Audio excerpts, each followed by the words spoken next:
and I know that most successful people do this. Wake up! I hope that you can be inspired by what I do. And I need you to understand that the bigger your dream is, the earlier you're going to have to get up. I am quite famous in my community, at least for my commitment to my morning routine. I do not deviate. I do not deviate. I do not deviate from it for any reason. Even when I travel, even when I'm on vacation, the morning routine is preserved. And I figured this out a long time ago, realizing that as an entrepreneur working for myself, if I didn't start the day off the way that I intended it, my day was just going to run me over. I wake up in the morning around 6:30 without an alarm. Get up right, 5:10 most days. My wife and I, we work out. We eat a healthy breakfast with our children. I usually get in a good 30 to 40 minutes of reading. And this is all before I get on my email or anything else, right? This is all quiet time. There's a lot less distractions in the morning. Oftentimes I'll get up about 5:45. I start to rock into my day, and oftentimes by about 8 o'clock, I've got some phone calls set up. And I always try and get a workout in there, because if I'm not working out, then I'm not creative. I have routines that I like to place in there where they fit, but I never compromise. The latest I'll get up is 6:30. Sometimes I'll be in the office as early as maybe 5. The first 3 hours of the day, what I try to do is get to the office as fast as I can. So I try to spend the early part of the morning before other people get in doing study time, because the office heats up around 8:30 or 9. And so I'm most creative in the morning, and that's when I'm knocking out the kind of stuff that I study. I just want to be the hardest worker in the room. Like, I refuse for anybody to outwork me. So I get up at 4 right away. Then I focus on one thing that I'm really proud of yesterday. Just a little thing that I was really proud of yesterday. Get that dopamine hit of success right away. I get up at 6 a.m. every day. Just do it now. Wake up, wake up, wake up, wake up, wake up,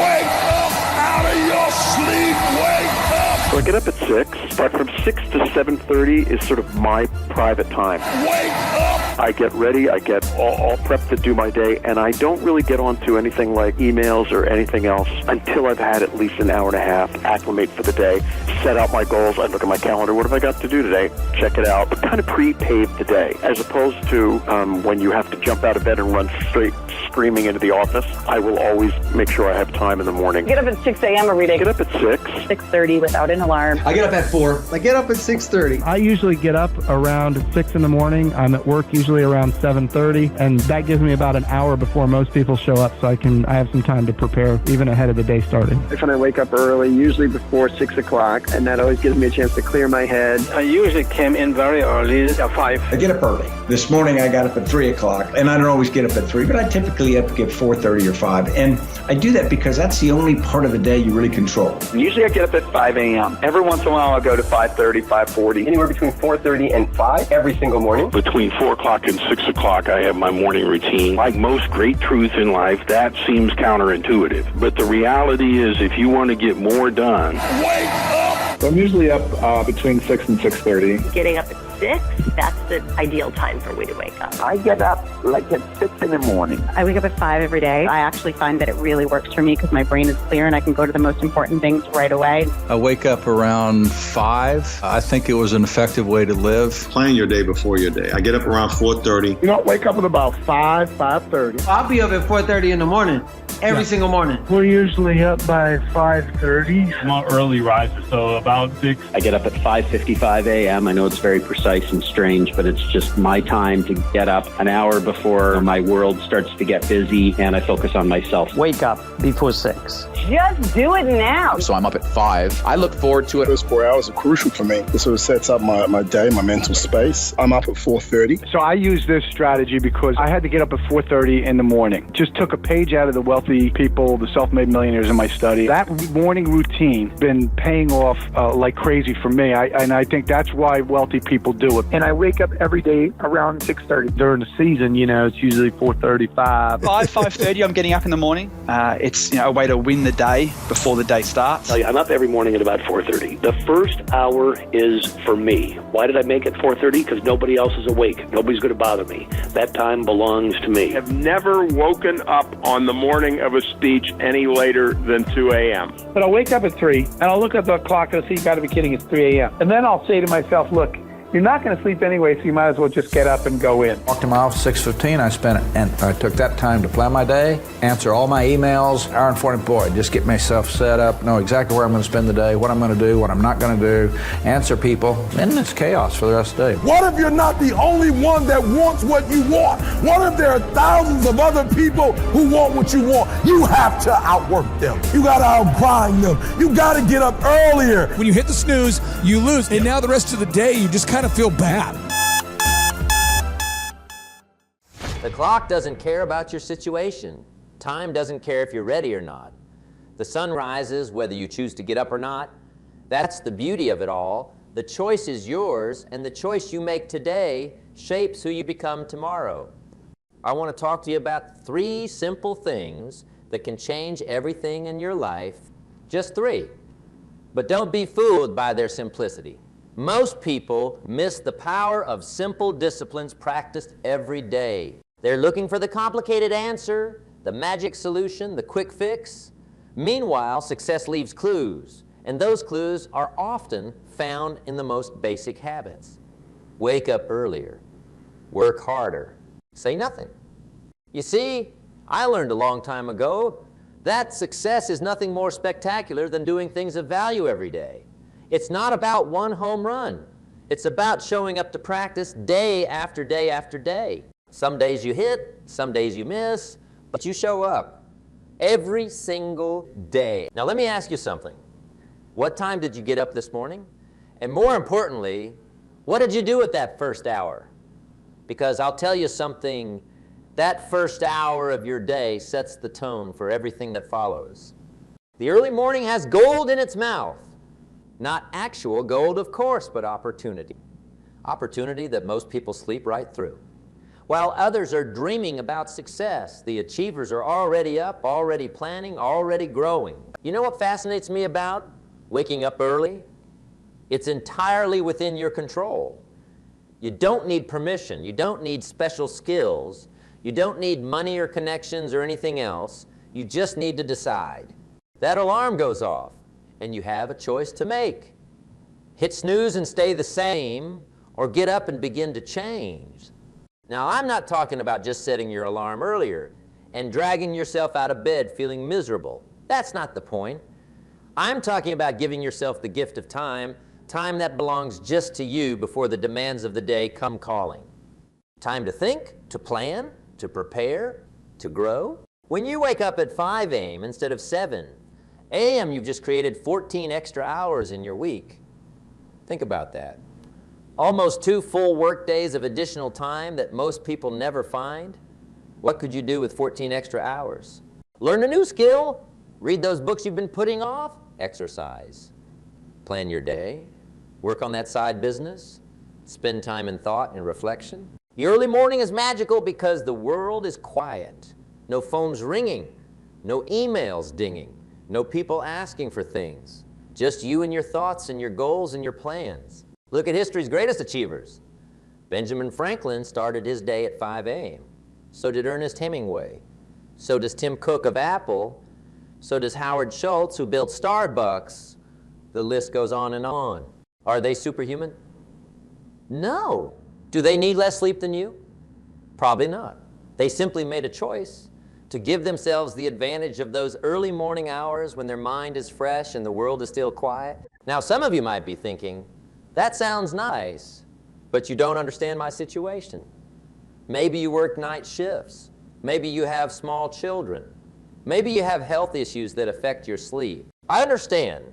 Not everyone can wake up at 5 a.m., but here's the thing. The principle remains the same even if the timing changes. The question is, are you controlling your time, or is your time controlling you? Are you giving your best hours to your most important priorities? Or are you giving your leftover energy to what matters most? Because that's what waking up earlier really represents, taking control of your time instead of letting your time control you.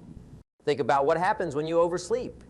You rush, you skip breakfast, you feel behind all day, you're reactive instead of proactive, you're playing catch up from the moment your feet hit the floor. Now contrast that with giving yourself an extra hour in the morning. You move with purpose, not panic. You have time to think, to plan, to center yourself. You're making choices rather than just responding to whatever comes your way. You're setting the tone for your day rather than letting your day set the tone for you. The early morning is also when your willpower is strongest. Research shows that willpower is like a muscle. It gets tired as the day goes on. That's why it's easier to skip the gym after a long day of making decisions at work. Your willpower muscle is exhausted. But in the morning, that muscle is fresh and ready for exercise. So when you tackle your most challenging tasks in those early hours, you're giving them your strongest self. Here's another thing about waking up earlier. It's a keystone habit. That means it's one of those habits that, once established, tends to lead to other positive habits almost automatically. When you start your day with an act of self-discipline, it becomes easier to maintain that self-discipline throughout the day. The person who gets up at 5 a.m. to exercise is more likely to make healthy food choices at lunch. The person who rises early to read and learn is more likely to look for growth opportunities throughout the day. The person who begins the morning by planning their day is more likely to stay focused on those plans when distractions arise. One small change, setting your alarm for an earlier time, can create a ripple effect that touches every area of your life. That's the power of a keystone habit. But here's the catch. This doesn't happen overnight. There's an adjustment period. Your body needs time to adapt to a new sleep schedule. Your mind needs time to embrace a new routine. The first few days, maybe even the first few weeks, will feel challenging. That's where most people quit. They try getting up early for a day or two, feel tired and uncomfortable, and decide this isn't for me. What they don't understand is that discomfort is part of the process. It's the price of admission. It's the cost of growth. Think about it this way. When you go to the gym and lift weights, what happens? Your muscles feel sore. That soreness is a signal that growth is happening. The same is true when you change your sleep habits. The initial discomfort is a signal that you're growing, changing, becoming something new. The question is, are you willing to endure short-term discomfort for long-term gain? Because that's what separates the achievers from the dreamers. The achievers understand that feeling good is not the same as doing good. Sometimes the most important things we can do don't feel good at all, at least not at first. So how do you make this transition easier? Start small. Don't try to wake up 2 hours earlier right away. Begin with 15 minutes. Once that feels comfortable, add another 15 minutes. Small steps lead to big changes when taken consistently over time. And have a plan for those early morning hours. Don't just wake up early to scroll through social media or watch TV. That defeats the purpose. Use that time for something meaningful, something that moves you closer to your goals. Maybe it's exercise. Maybe it's reading. Maybe it's working on that side business. Maybe it's quiet reflection and planning. Whatever it is, make sure it's something that matters to you, something that creates value in your life. Because here's what I know for sure. The way you spend your time is the way you spend your life. And when you give the best hours of your day to your highest priorities, you send a powerful message to yourself and to the universe about what matters most to you. Waking up earlier is just the beginning. The second piece of our success formula is equally powerful. Now I can already hear some of you thinking, work harder. I am already working as hard as I can. And maybe you are. But let me challenge you to think about what working hard really means. Working hard isn't about being busy. Busy is easy. Anyone can be busy. Busy is rushing around, checking email constantly, attending meeting after meeting, exhausting yourself with activity. No, working hard means something different. It means focusing your energy on the things that create the most value. It means doing what's difficult but necessary, not what's easy but unnecessary. It means being productive, not just active. Let me share a story. A young man came to a philosopher and said he wanted to be successful. The philosopher took the young man to the ocean, walked him into the water until it was up to their shoulders, then pushed the young man's head under the water and held him there until he was gasping for air. When he finally let the young man up, the philosopher said, When you want success as badly as you wanted air just now, then you'll have it. That's what working hard really means. Wanting your goals so badly that you'll do whatever it takes to achieve them. It means having that hunger, that drive, that overwhelming desire to succeed. You know what most people do? They dabble. They try a little of this, a little of that. They work hard when they feel like it, when it's convenient, when it's comfortable. They want the results without the effort, the harvest without the planning, the victory without the battle. But life doesn't work that way. You can't plant apple seeds and expect to harvest oranges. You can't put in average effort and expect extraordinary results. The universe rewards effort. Consistent, focused, determined effort. I'm reminded of something my mentor, Earl Shove, told me many years ago. He said, Jim, never wish it was easier, wish you were better. Don't wish for fewer problems, wish for more skills. Don't wish for less challenge, wish for more wisdom. That's the mindset of someone who understands what it means to work hard. They don't shrink from challenges. They rise to meet them. They don't complain about obstacles. They find ways around, over, or through them. They don't make excuses. They make progress. Working hard also means doing what others aren't willing to do. It means showing up when others don't. It means staying late when others go home. It means reading one more book, making one more call, trying one more approach when others have given up. But here's what's interesting about hard work. It gets easier over time. Not because the work itself becomes easier, but because you become stronger. Your capacity grows, your stamina increases, your skills sharpen. What once seemed impossible becomes merely challenging. What once seemed challenging becomes routine. This is the miracle of personal growth. You're not the same person you were a year ago, and you won't be the same person a year from now. The question is, will you be stronger or weaker? More skilled or less skilled? Better or worse? The answer depends on how hard you're willing to work today. Now, some people here work harder and immediately think it means having no life outside of work. That's not what I'm saying at all. In fact, the hardest workers I know are often the ones who have the richest lives outside of work. They understand the importance of balance, of renewal, of relationships, but they also understand something many people miss. The quality of your rest depends on the quality of your work. When you know you've given your best, when you know you've earned your rest, it's sweeter, more satisfying, more rejuvenating. The person who works half-heartedly all day, then collapses on the couch at night, isn't truly resting. They're just escaping.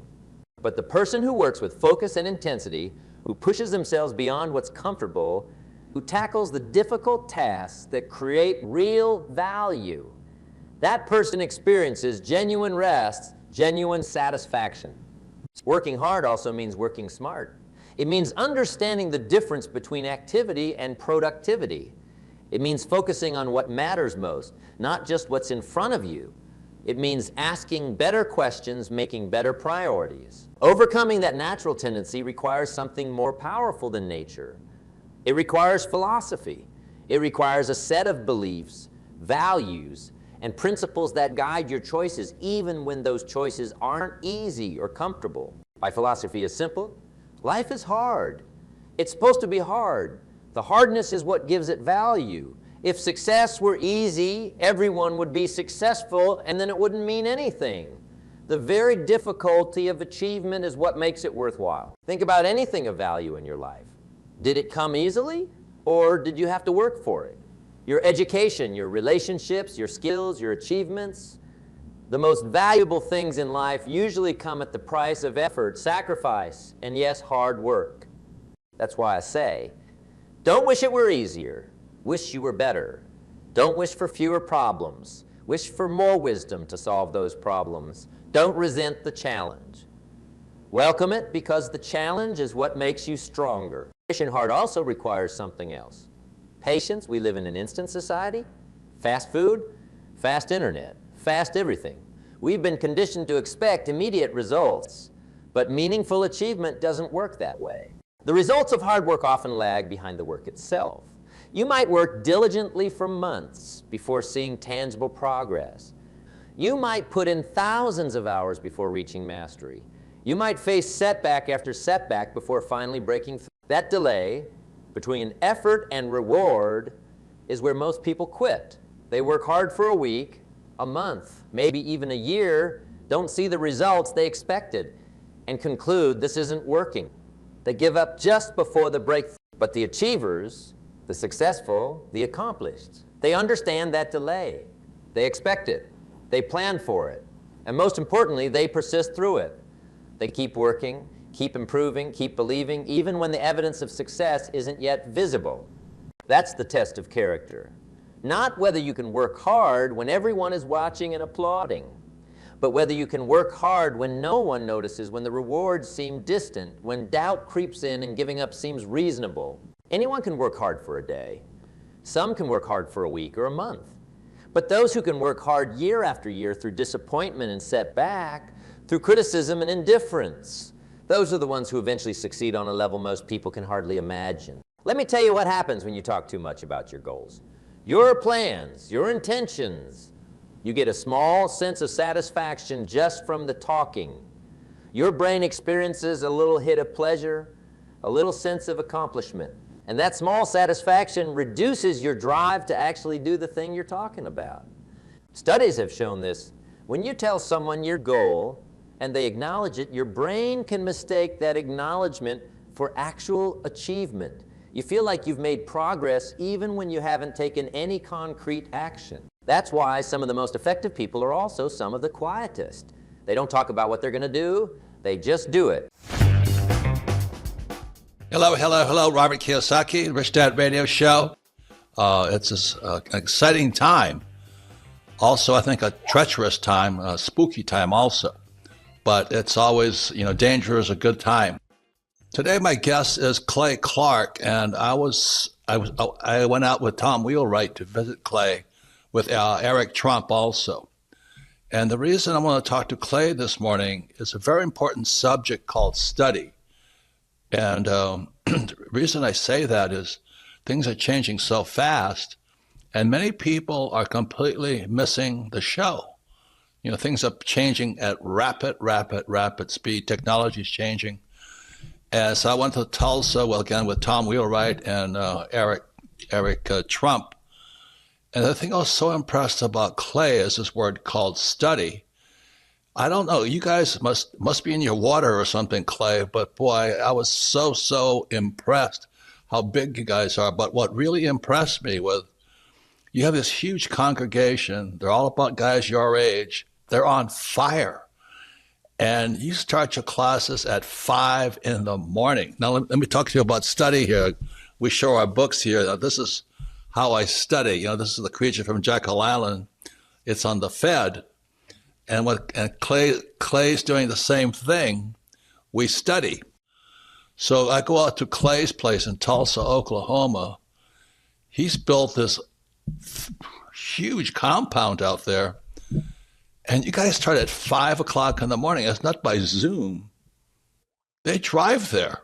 They show up 5 o'clock, bright-haired, bushy-tailed, and all this. And they're on fire. Your group is on fire. So that's why I was on Clay, this technology you tell your group. I was so impressed. Because, like I said, studies became a bad word. I got into fights in my own company because our staff didn't want to study anymore. And I don't know how they cannot do that. So Clay, anyway, welcome to the Rich Dad Radio Show. That's what I want to talk to you about is how do you do it? 5 o'clock in the morning, you have hundreds of people showing up in your huge auditorium on your property to study. Anyway, welcome to the show, Clay. And what turns you on so much? That's what I want to know. Give us a little about your background. Well, I'll say this. First off, it's beyond an honor to be on your show. And I've been buying gold specifically since 2005 when it was $450 an ounce because of you. And now the price of gold is over $3,400. Who knows what it's going to be when the show comes out. So again, I can't thank you enough for helping me increase my net worth by 7-fold, 8-fold. Second thing is your books have made such an impact on my life. And for anybody who doesn't have your books, I recommend that you read these books. But what happens is it's not about knowledge. It's about the application of knowledge. So Napoleon Hill, the best-selling author of the book called Think and Grow Rich, He said that action is the real measure of intelligence. And so when I read your books, I was also reading Napoleon Hill. That's why my son's name is Aubrey Napoleon Hill Clark. I named my son after Napoleon Hill. And I'm going, in this book, there's great potential power, but knowledge without application is meaningless. And so I started, Robert, a DJ company, which I haven't owned in over 15 years, called DJconnection.com. And we were doing 4,000 weddings a year, 4,000 weddings a year. That's 80 weddings every weekend. And people kept saying, can I pick your brain? Can I pick your brain? And so this was the pitch I told people. I said, here's the deal. You cannot pick my brain, but I will charge you some fee that you can pay on a monthly basis. And I just want a small percentage of your growth. And they go, huh? I go, just a small percentage of your growth, because that makes it worth it, my time and your time and the whole thing. And then eventually, Robert, I got to 160 clients, and I thought to myself, that's a lot of partners, a lot of clients. I know what I'll do. Let's just start having conferences. And so this is my 20th year having these conferences. And I think why people come at 5 a.m. is because when they go to thrivetimeshow.com, they see over 2,000 documented case studies of real people on video that say, hey, my name is Aaron Antis, and I've grown my company from 14 million to 150 million. And people go, what? And people say, hi, my name is Lindsay Blankenship, and I was a startup, and now it's a multi-million-dollar company called Revitalize Medical Spa. And people go, hi, I'm the founder of OxyFresh. I now have 500 locations. And people go, 500 locations? And so, Robert, I guess the answer is I have a very low turnover program with 160 longtime clients, very limited availability. And it works, and people want to apply what they're learning. And so that's why it was such an honor to have you, because you're the master of application. And you and Tom Wheelwright, you guys broke down the biggest expense that every entrepreneur faces, which is taxes. And you made it very practical, very tactical. And it was an honor to have you and Eric Trump there. And now that Eric Trump comes to all of our business conferences, I said, we've got to get Robert Kiyosaki in the house. So again, thank you for lowering your standards and joining me, sir. Lowering my standards. I just want to let everybody know you have a how many acres do you have out there? You have your house. You have this I call it an amphitheater. Not really an amphitheater, but it's an auditorium that you built on your property. And like I said, your parking lot fills up at 5 o'clock in the morning. How come you guys are on fire in Tulsa, Oklahoma? Well, what's wild too, Robert, is probably 95% of my clients are not from Oklahoma. So what happens is I tell people, look, hey, we have limited availability. We're going to have 300 people at this conference. And I keep the attendance small. And I say, listen, if you're not wanting to grow your company, if you're just coming because you want to get a photo with a celebrity and you like fog machines and you like skinny jeans and fancy clothes and you like to just pose and get fake influencers to take fake photos with you, don't come. But if you're a real entrepreneur and you're not afraid of giving someone a high five at 5, come to our conferences. And I think that's what that's been the filter process. Because when you study the lives of multimillionaires, I mean, over the years, I've interviewed the founder of Square, I've interviewed the founder of Netflix, I've interviewed Wolfgang Puck, guys like yourself. When I interview people like Eric Trump, they all wake up at 6 a.m. or before. You just don't see super successful people that are waking up at noon. And so it's sort of a filter process. And because, Robert, I've been doing it for 20 years, you're pretty much now surrounded by only high quality, get her done people that love to study and do deep work. And I say deep work. What's deep work? You once said, I'm quoting it. If I mangle it, I apologize. But there was a quote you said, professionals hire coaches, amateurs do not. Yeah. I wrote that down. I heard you say that the first time, well over 15 years ago. I wrote it down. And I thought to myself, why does Michael Jordan have a coach for fitness and Kobe Bryant has a coach? And why don't I have a coach for accounting? So I did what you recommended. I hired a coach to help me with accounting. And I thought about it. I'm going, why don't I have a coach to help me with the legal aspects of my company? And I hired a coach to help me with my accounting. And I still use the same coaches 10 plus years later. But again, there's one thing to hear it, and it flies by. There's another to grab that idea and to apply it. And so how do you find the time to apply these things? I recommend that you wake up, you set your alarm at 4 a.m. or 5 a.m. every single day, and you get up and you spend the first 3 hours of your day designing your life. And so I decided this idea. I thought to myself, I would like to have a 40-acre-ish compound / hobby farm where my wife and I and our 5 kids can raise our family and where we can offer the world's best business conference experience. And so I wrote it down. I sketched it. I drew it. I actually have a picture. This is a sketch of what I'm working on in my backyard right now. So I sketched this stuff out. You've been to my backyard. So I sketch it out. And when you came to the conference, I noticed that we were a little bit short on places for people to go. So I sketched out how I want the additions to be. And next time you come back, if I can trick you into coming back, we'll have more additions. And I'm just constantly sketching out my future, ideal in every way possible. And then every day I work towards it. Well, Clay, it was spiritual. I mean, your people were on fire, and I don't mean that in a bad way. They were like so turned on. And like I said, in my own company, I couldn't get them to read a book. And I fired them. I did. I said, I don't want to hang around people who are just going to cruise along with life because it's not worth it to me. And so that's why I want to talk to you today about what you do. I mean, Pastor, what's his last name? Jackson Lawmeyer.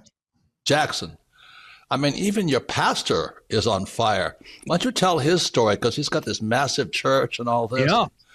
You guys are on fire out there. Well, let me give a big shout out to Pastor Jackson Lawmeyer. This is a true story. Your good friend, Donald J. Trump, America's 47th president, selected personally Pastor Jackson Lawmeyer to be one of the 15 pastors who he works with. So you hear about President Trump's Faith Council. You look in the picture, you're going to see a guy under the age of 40. That's Pastor Jackson Lawmeyer. This is a guy, his church is Sheridan.Church. And I know this is not a religious broadcast, but Pastor Jackson is a diligent man who really does believe he's supposed to work as unto the Lord. And President Trump saw him. He caught President Trump's attention. And so he is one of the pastors that President Trump has personally selected to lead America's faith leaders.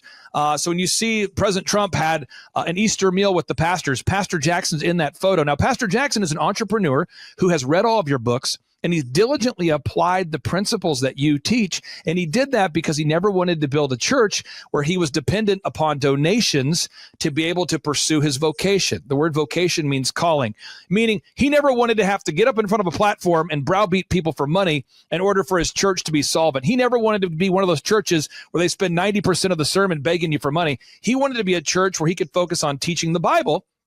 And he wanted to be self-sustaining. So he, as a young man, true story, he has read your books. He's applied your books. When I told him that you were going to come to our workshop, he lit up like a Christmas tree. He lit up like a kid on Christmas morning. He was so excited. He said, Robert Kiyosaki is coming to Tulsa. And he was just so excited because you, in many ways, have kind of written the business Bible. And so he was on fire to see you. And people say, Clay, how did you meet Eric Trump? Eric Trump and I met through all this nonsense about the lockdowns and the quarantines, and I just refused to lock down. And he and I got to be good friends through that process because he discovered me because I wouldn't lock down and I wouldn't back down, and he liked that kind of energy. And we were comparing schedules, and he says, you wake up at 4 a.m. too? And I said, yes, sir. He goes, I wake up at 4 a.m. He goes, do you work 6 days a week? I said, I do work 6 days a week. He goes, awesome. And he and I became friends, and now we've done, I think, 26 events together or 25 events together. So, Robert, Eric Trump is a diligent doer as well, but Pastor Jackson Lawmeyer, I'm telling you, everyone should look him up. He's the future of ministry in America. Check him out at Sheridan.Church. That's his website. Yeah, and what was really interesting about your group, you're all young guys. You know, I'm a boomer, and you guys are on fire. When you come back, I want you to talk about what would you say to people. How do you get that fire? You know, for me, I started to study in Vietnam, and because it kept me alive, it kept my faith going. You know, that at nights before a battle, I've been my aircraft carrier. You know, the rocking of the ship going like this, and I'm not really religious, but I do believe there's a God. And I just sat out there and went, you know, dear God, tomorrow morning, we fly into battle. We're up at 4 o'clock, and we're launching by 6. So, you know, about 25 planes are taking off.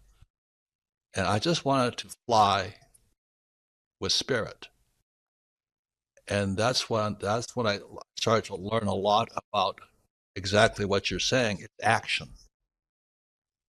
You know, I have my cash flow board game back here, and that came after Maria Montessori, the Montessori school system. And she says, what the hand does, the mind remembers. So when you come back, I want you to talk about what does it take to get somebody's fire going, that they want to come back to life and learn and take part in the greatest. We're in a dangerous economy right now, but it's also the biggest opportunity in the world.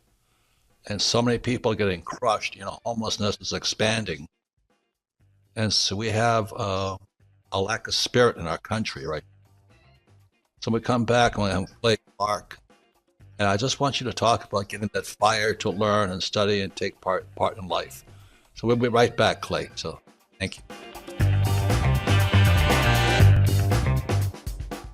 Welcome back, Robert Kiyosaki's Rich Dad Radio Show. My guest today is Clay Clark, and my good friend Tom Wheelwright and I traveled to Tulsa, Oklahoma to visit Clay, as long as my other friend Eric Trump and his father and I are good friends, wrote this book together called Midas Touch.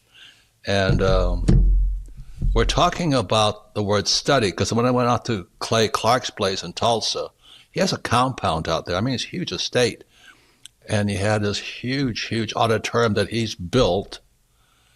And he had hundreds of people there at 5 o'clock in the morning to study. And, it was almost a worship. I looked at it and said, this is a church or what?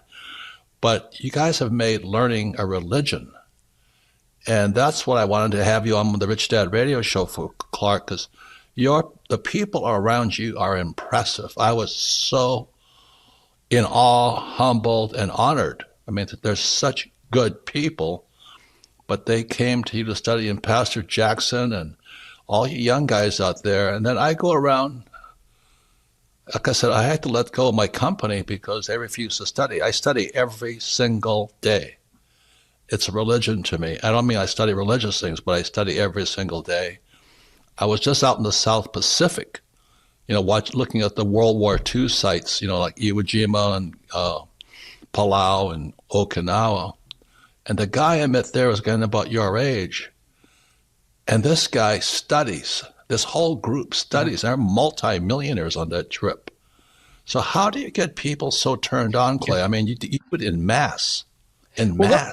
Let's say this real quick. I'm going to give people a spiritual answer, not a religious one, a spiritual answer that I'll get really specific. So what I do is the Hebrew word work means worship. So if you look up the Hebrew word, the word work means worship and worship means work. I happen to identify as a Christian. If you're watching and you don't, that's fine. But I believe I'm supposed to work as unto the Lord. And the word work means worship. Think about it, folks. In Hebrew, the word work means worship and worship means work. So when I'm worshiping, if I claim to be a Christian, I'm working as unto the Lord and not as unto human masters. So I am over-delivering because I know it will cause me to eventually be overpaid. I am filling the room with confidence because I have confided in myself. I've confided in myself during this instance that I'm doing what God wants me to do. I know that this is the day that the Lord has made, but what I do with that day is my gift to God. Every day that I have is a gift from God, and what I do with it is a gift to God. So that's how I get myself fired up. Now, as far as specifics for other people, I say, listen, you're at this conference, you're watching this show, you're interacting with me right now, and time is your most important asset. Time is your most valuable asset. I don't care how old you are, how young you are. I tell people, look, I grew up poor. I worked at Applebee's, Target, and DirecTV simultaneously en route to building my empire or whatever this compound is. But everybody out there, what you want to do is think about your life perfect in every respect. Where do you want to be 18 months from now? Where do you want to be 18 months from now? Everybody watching today's show, write it down. Where do you want to be 18 months from now? And then we have to go SMART, SMART goals. We have to set specific goals. What are our specific steps we need to take daily to get up that mountain? Measurable. They have to be measurable. They can't be woo-woo. It can't be this pseudo-esoteric, vague cloud of, no, they have to be measurable. Actionable. They have to be actionable. You have to take your big idea and turn it into action steps. Realistic. Your goals have to be realistic, are realistic. And T is time sensitive. We're only going to live once. Life is not a dress rehearsal. So when people go to thrivetimeshow.com and they click on the testimonials button and they go, this guy's been doing the same thing for 20 years. He's a little more pale in person than I thought he would be. I'm surrounded by people that weren't born yesterday that are successful, but people who are young or people who are old. And people start to go, you know what, Robert? If somebody can do it who's old, if someone can do it who's young, if someone can do it who grew up poor, if someone can do it who grew up wealthy, if these people all eliminated their excuses and they decided to transform from victims into victors, perhaps I can do it too. And I think that's what unlocks the excitement is people go, you know what? I'm going to go back to my hometown and I'm going to diligently implement these systems and processes. And then because we've diligently documented these success stories for 20 years, you start to go, and a lot of our longtime listeners will go on the site and they'll say, Clay, you interviewed a mother of 7 named Lindsay Blankenship. Her husband was working 80 hours a week. She's a mother of 7, and her husband started a company pre-COVID, and now it's a massive medical spa. Wow, I don't have any excuses. They go to belovedcheesecakes.com. They see Jennifer, a recently divorced single mom who started a cheesecake factory, and now it's a nationwide success story. People start to say, you know what? I think I can do it because I'm going to eliminate my own excuses. So, Robert, long answer, but hopefully that was specific for you, sir. No, I love it because, Clay, the reason I want you on my show is not just the mind. You know, we have a body, mind, spirit, and we have emotions. And emotions, you know, when they talk about EQ or this IQ, intelligence, but emotional intelligence, and you touch the spirit, Clark. You know, Clay, you touch their spirits and their fire goes on them. And that's what I want to know, how you do it. And how do people you know, I suggest anybody listening to this, if you live near the Tulsa area, you want to just go visit what you're doing. Because to see your compound, I mean, your home is a mansion. And you open it up to everybody. And you feed everybody. I'm going, my God, your spirit is so on fire. That's what I think is missing in life today, is that spirit. You know, I mean, you're on fire and you've passed it on to your, let's hate to say it, your congregation, but your followers out there, 5 o'clock in the morning, they're turned on and ready to study and learn and get back to work, you know. Well, you know, Robert, one thing that I do, and this is a visualization exercise, and again, I'm not getting religious, I'm telling you what I do. My father, may he rest in peace, he died of Lou Gehrig's disease approximately 5 years ago, and I had to watch my father suffocate en route to death. It was the worst. I won't choke up on today's show, but I mean, it's just talking about it or thinking about it, it's heavy. I'm saying that because somebody out there watching today's show, it's heavy. It's heavy. And so when I grew up poor, a lot of your listeners grew up poor, and what happens is my dad's delivering pizzas. And he was working, my dad specifically, my father, may he rest in peace, was delivering pizzas for Domino's and working the night shift at a gas station chain called Quick Trip. So my middle school years were spent with my father working 2 jobs to put food on our table, but he had a college degree. AKA he had gone through the Marxist indoctrination camp known as college. And so my father was really, really doing his best to provide for us. And I appreciate him doing that. And I wouldn't criticize anything about my father. He did such a great job trying to provide for us. But I recognized at the age of 15, I'm going, you know what? I am not going to live that way. And so I started a company out of my parents' basement called DJconnection.com. And I decided I am going to have success. And so I reached out to millionaires and people that I kind of knew through church and friendships and people that parents of my friends. And I said, what book would you recommend that I read? I'm a 15-year-old asking this question. True story. And I kept being told, you got to read Rich Dad, Poor Dad, and you got to read Think and Grow Rich, Napoleon Hill. Now, Napoleon Hill, Think and Grow Rich, I read that. Rich Dad, Poor Dad, I read that. But then it was up to me, am I going to apply it? And as I began diligently applying these systems and processes, and people kept asking me to help them grow their companies, I've decided mentally, every time I talk to a potential client, I visualize and I picture my father. And I think, what would I tell my father, who my father at the age of 37 was delivering pizzas and working at Quick Trip. So every potential client who goes to thrivetimeshow.com and they schedule a free consultation with me, it might sound weird, it might sound woo-woo, but I in my mind, I picture my father is the person on the other end of the phone. And I think to myself, if I was talking to my father, or if someone like my father who's trying to raise kids and he's working 2 jobs despite the degree, what does he need to hear? Maybe not what does he want to hear, but what does he need to hear? And my goal is to kick that person into another gear when we get off that phone call. And so that's what I do. And I think people say, man, Clay, you're filled with enthusiasm, or you have that spirit. The word enthusiasm comes from the Greek word theos, means God. So enthusiasm means God within. So I believe that I am filled with the Holy Spirit, or a spirit of I want to help somebody become successful. And a mentor of mine back in the day, he told me this, a true story, a big mentor, multimillionaire. I said, sir, what is your philosophy towards coaching? He said, Clay, the word charisma used to be spelled with a K. And I said, come again? He said, the Greek word for charisma, it's spelled with a K. It's called charisma, Karisma. It means to lift up, to coach up, to mentor up. That's what charisma means. He said, however, today's version of charisma is now spelled with a CH, Charisma, and now it means a highly motivated individual yelling at you, talking down to you, making you feel inadequate, unable. And so you get coached down or talked down to. He said, your job is to leave people feeling whole and not to leave people feeling full of holes. And I said, what did you just say? He said, your job is to make people feel whole and not to leave feeling full of holes. And so I would just say, everybody watching today's show, if anybody does come to our conferences, Robert, probably 95% of our attendees are not from Oklahoma. And I've always let people name their price. And people say, you let people name their price? I go, yeah. So I always tell people it's $250 or whatever price you want to pay. I've got nothing to upsell you. But when people see that you're actually trying to give them a hand up, not a hand out, people respond and people gain that enthusiasm. And I believe that courage and enthusiasm is contagious, Robert. Well, I tell you what, Clay, can you tell people how they get in touch with you? What you just said is important.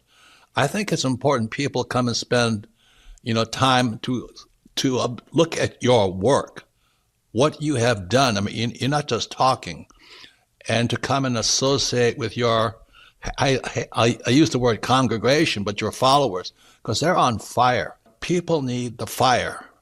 So how do people get in touch with Clay Clark, and what will they have to do to come and visit you and get a sense of what you're doing and carry that out into the world?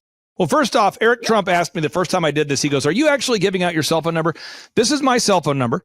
And anybody out there with a sound mind who is a sincere person, you can text me to request tickets to our events. That's 918-851-0102. This is the same cell phone number my wife texts me on, the same one Eric Trump texts me on. That's my cell phone number, 918-851-0102. Or you can go to thrivetimeshow.com, thrivetimeshow.com, and you might say, why would you give out your cell phone number? I do it because I get to meet some of the most fantastic people ever. One of the world's best-selling authors texted me the other day, and I said, is this you? And he goes, is it you? We had an NBA player who's currently playing in the playoffs text me the other day and goes, dude, I love your podcast. Is this you? So it's a great way for me to connect. It sort of breaks the industrial complex and it freaks people out. But that's my cell phone number, 918-851-0102. Or you can go to thrivetimeshow.com, thrivetimeshow.com. And if you want to listen to my podcast, I recommend you go to Spotify and do a search for the Thrive Time Show on Spotify. That's the Thrive Time Show on Spotify. THRIVE Time Show. Thrive. Yes, sir. Yes, sir. Time. So because what you have is the fire, and you package it, you deliver it, and you turn your people on. Like I said, the hardest times of my life was just sitting on that aircraft carrier going, the fear is intense flying into combat, and how do you overcome that fear, the paralysis, the sadness about it? We did a job that nobody really wanted to do. We got spit on when we came home, hit with eggs and, called baby killers. But that actually built strength. Sir, one thing I wanted to share with you, and again, with the limited time we have here, and I mean this sincerely, I am in awe of, I am inspired by the men and women who've served our country. I get to focus on, problems like, how do I teach my kids how to become successful, or how can I teach entrepreneurs? But none of that matters if you don't have freedom. And so on behalf of me and all the entrepreneurs out there that have frankly been living in this great country because of the sacrifices of you and anybody watching today's show who's ever served in the military, I just want to say, thank you so much for repeatedly putting your life in harm's way and for doing a job that nobody else wanted to do. And then I want to issue an apology to you on behalf of anybody that spit on you or said negative things about you in ignorance, because you really did stand up and fight for our country. And it's just an honor to know you, to call you friend, and thank you for the service you and anybody else watching today's show who's ever served in our military. Thank you so much, sir. Well, thank you, Clark. Really, Clay. I mean, like my good friend's name is Clark, so I call you Clark. Anyway, Clay, so thank you very much. And it's thrivetimeshow.com. I wanted you on my program to let people know that you're for real out there. And, take the time to go visit your work, worship and work. But when you see your house and the people and 5 o'clock in the morning, it's inspiring, inspirato. So congratulations, Clay. You're doing a fantastic job. Tell your people out there, I was so impressed with them because of their fire, their spirit. They're wanting to learn and to go and serve the world out there. So congratulations, Clay, for your great work out there. Thank you, brother. And again, I can't tell you how much I appreciate you. It was the highlight of my life having you come to Tulsa. Thank you, sir. Well, thank you. I'll be back, man. Thank you. So we come back with our final words from the Rich Dad Show. And I want to, again, thank Clay Clark. It's thrivetimeshow.com. Please, if you have the time, go visit him in Tulsa, Oklahoma. It's worth the trip. Thank you, Clay. Clay, my honor to be on your show. And thank you for all you do. I hear the ripple effects from you are good ripple effects. You know what I mean? People rave about what they learned from you. So congratulations. Sean, guess what's happening June 5th and 6th right here in Tulsa, Jerusalem? We are probably going to have an amazing business conference here at Tulsa, Jerusalem. Yes, we're joined by Tim Tebow. Tim Tebow is going to be joining us right here at the Thrivetime Show World Headquarters, June 5th and 6th. He's a very successful football player, obviously a Heisman Award winner, but he's also a very successful entrepreneur. Now, when you work with real clients, Sean, clients you really work with to help them grow their companies, do you ever hear a business owner tell you that they didn't have time to get something done? Every day. How often is not having enough time a problem for business owners? All the time. It's like maybe 90% of the issues as people are trying to grow their company. Well, Tim Tebow is going to come join us here at the in-person Thrivetime Show 2-day interactive business workshop, and he's going to teach us time management and his approach to personal self-discipline and getting things done. Also at the workshop, I'll put up on the website so people can see it here. Also at the 2-day interactive workshop, Sean, we are going to be, there it is. We're going to be teaching accounting, systems creation, marketing, human resources, how to hire, inspire, train, and retain great people, accounting, social media advertising, search engine optimization. Sean, what's the area where most clients ask you for help the most? Is it generating leads? Is it hiring people? What's the biggest issue that most business owners have by default before they come to one of our workshops?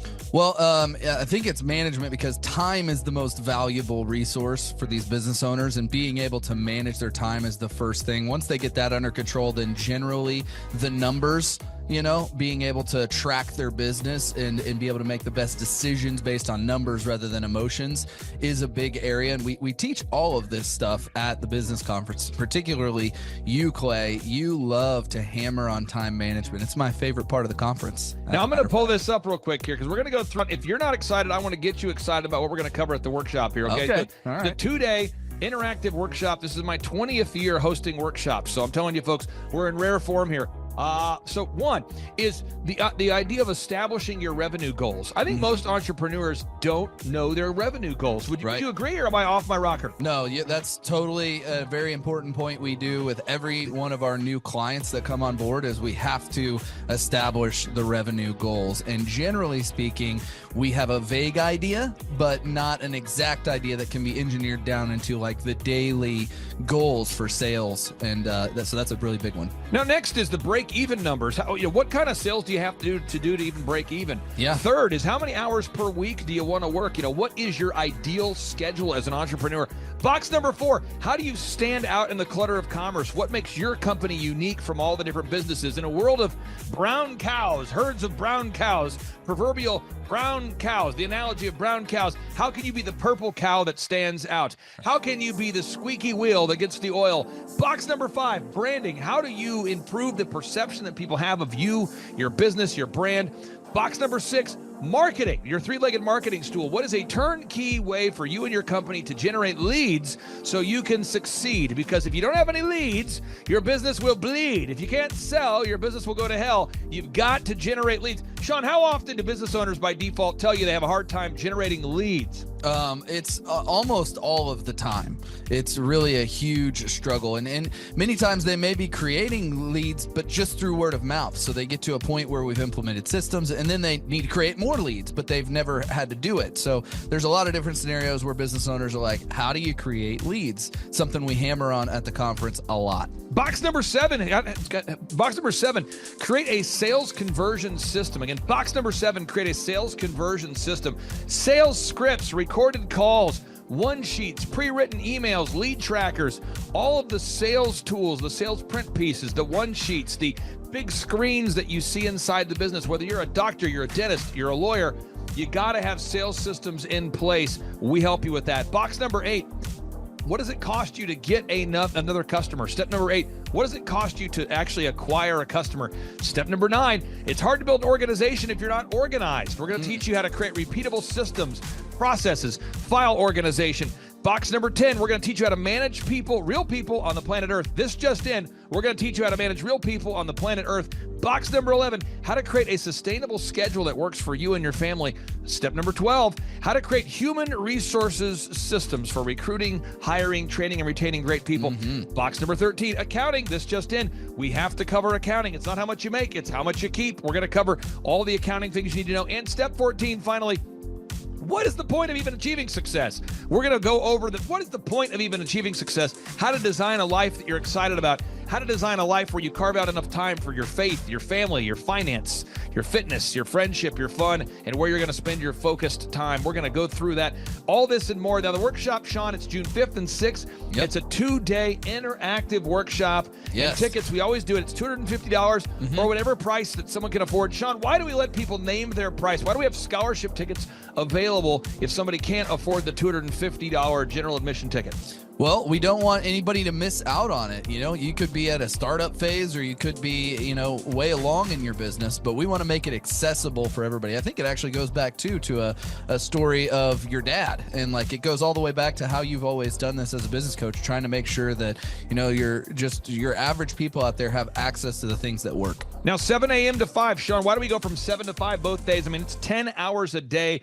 20 hours of training over 2 days. Why do we do 10 hours a day, Sean, of back-to-back workshops? We do a 30-minute teaching session. We do a 15-minute question and answer session, and then we take a break. 30 minutes of teaching, 15 minutes of question and answer, then we take a break. Why do we do that format, Sean? That format is so that we can keep people engaged and not just sitting there listening, but also getting involved. We really encourage people to ask questions, and that's really where the juiciness of the conference comes out, is you can put your personal situation and your questions on the board, and Clay will tee off and give you direct advice. Even without being in our coaching program, you can get direct coaching from Clay. It's really a very engaging format. I enjoy it a lot. Sean, final 60 seconds pop quiz here.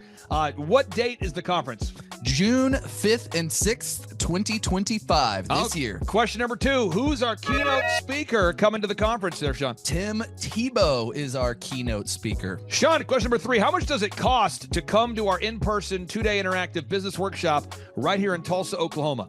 I think it's, did you say it's $250 or whatever you can afford? That's right, $250 or whatever you can afford. Sean, how do you spell Eric Trump backwards? P-M-U-R-T-C-I-R-E.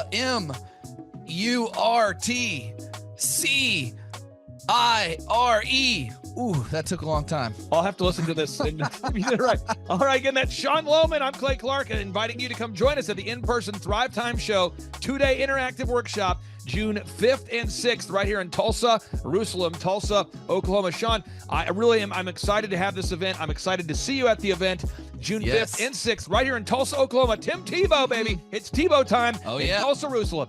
You could be anywhere doing a lot of different things, but you chose to be here. Clay Clark is here somewhere. Where's my buddy Clay? Clay's the greatest. I met his goats today. I met his dogs. I met his chickens. I saw his compound. He's like the greatest guy. I ran from his goats, his chickens, his dogs. So this guy's like the greatest marketer you've ever seen, right? His entire life, Clay Clark, his entire life is marketing. What kind of growth have you had since you and I have been working together over these past few years? 3.45 million. I got those stats before I got on here. So you've grown by 3.45 million. Yeah, 3,450,000. Would that be like if you took the combined revenue, maybe doubled it? Have we gone up by about almost 3, not quite. Could you talk about just maybe the impact it's made on you, knowing that, okay, I'm going to pay this guy this amount of money. I'm not going to get a random fee or a random charge, or he's not going to, go, oops, we had 2 calls, so it's more, or wow, we didn't meet this week, so it's less. Can you talk about just knowing in your mind that you got the graphic design, the photo, the video, the web, the search, the ads, all of that is a monthly thing? Yeah. Not too long ago, I looked at what the average percentage of sales was spent on marketing, and I'm like half of the bottom number is what spent on marketing. Obviously, my marketing's working because we're tracking it, right, and the sales growth. And as far as the SEO, and I've messed up and didn't send money to the hosting service and crashed my website. Clay had it back up in half a day. It's really great to have somebody call, just fixes it. I can do what I do, you do what you do. So it's very powerful to me to have somebody that no matter what's going on, no matter what crashes, you can take care of it. And I'm very convinced that it's a great bargain. I don't know how you do what you do as cheap as you do, but it actually is super economical for me. Man, if you want change, you need to change, right? And if you knew what you needed to know to change it, you would have already changed it. So it might be good to get some knowledge. I always say this: you're stuck at your level of knowledge right now. So if you don't increase that, you can't go anywhere. And especially in the area of business, most startups are technicians, right? A lot of technicians are kind of arrogant and don't think they need any help. Never read a book on business. That was me.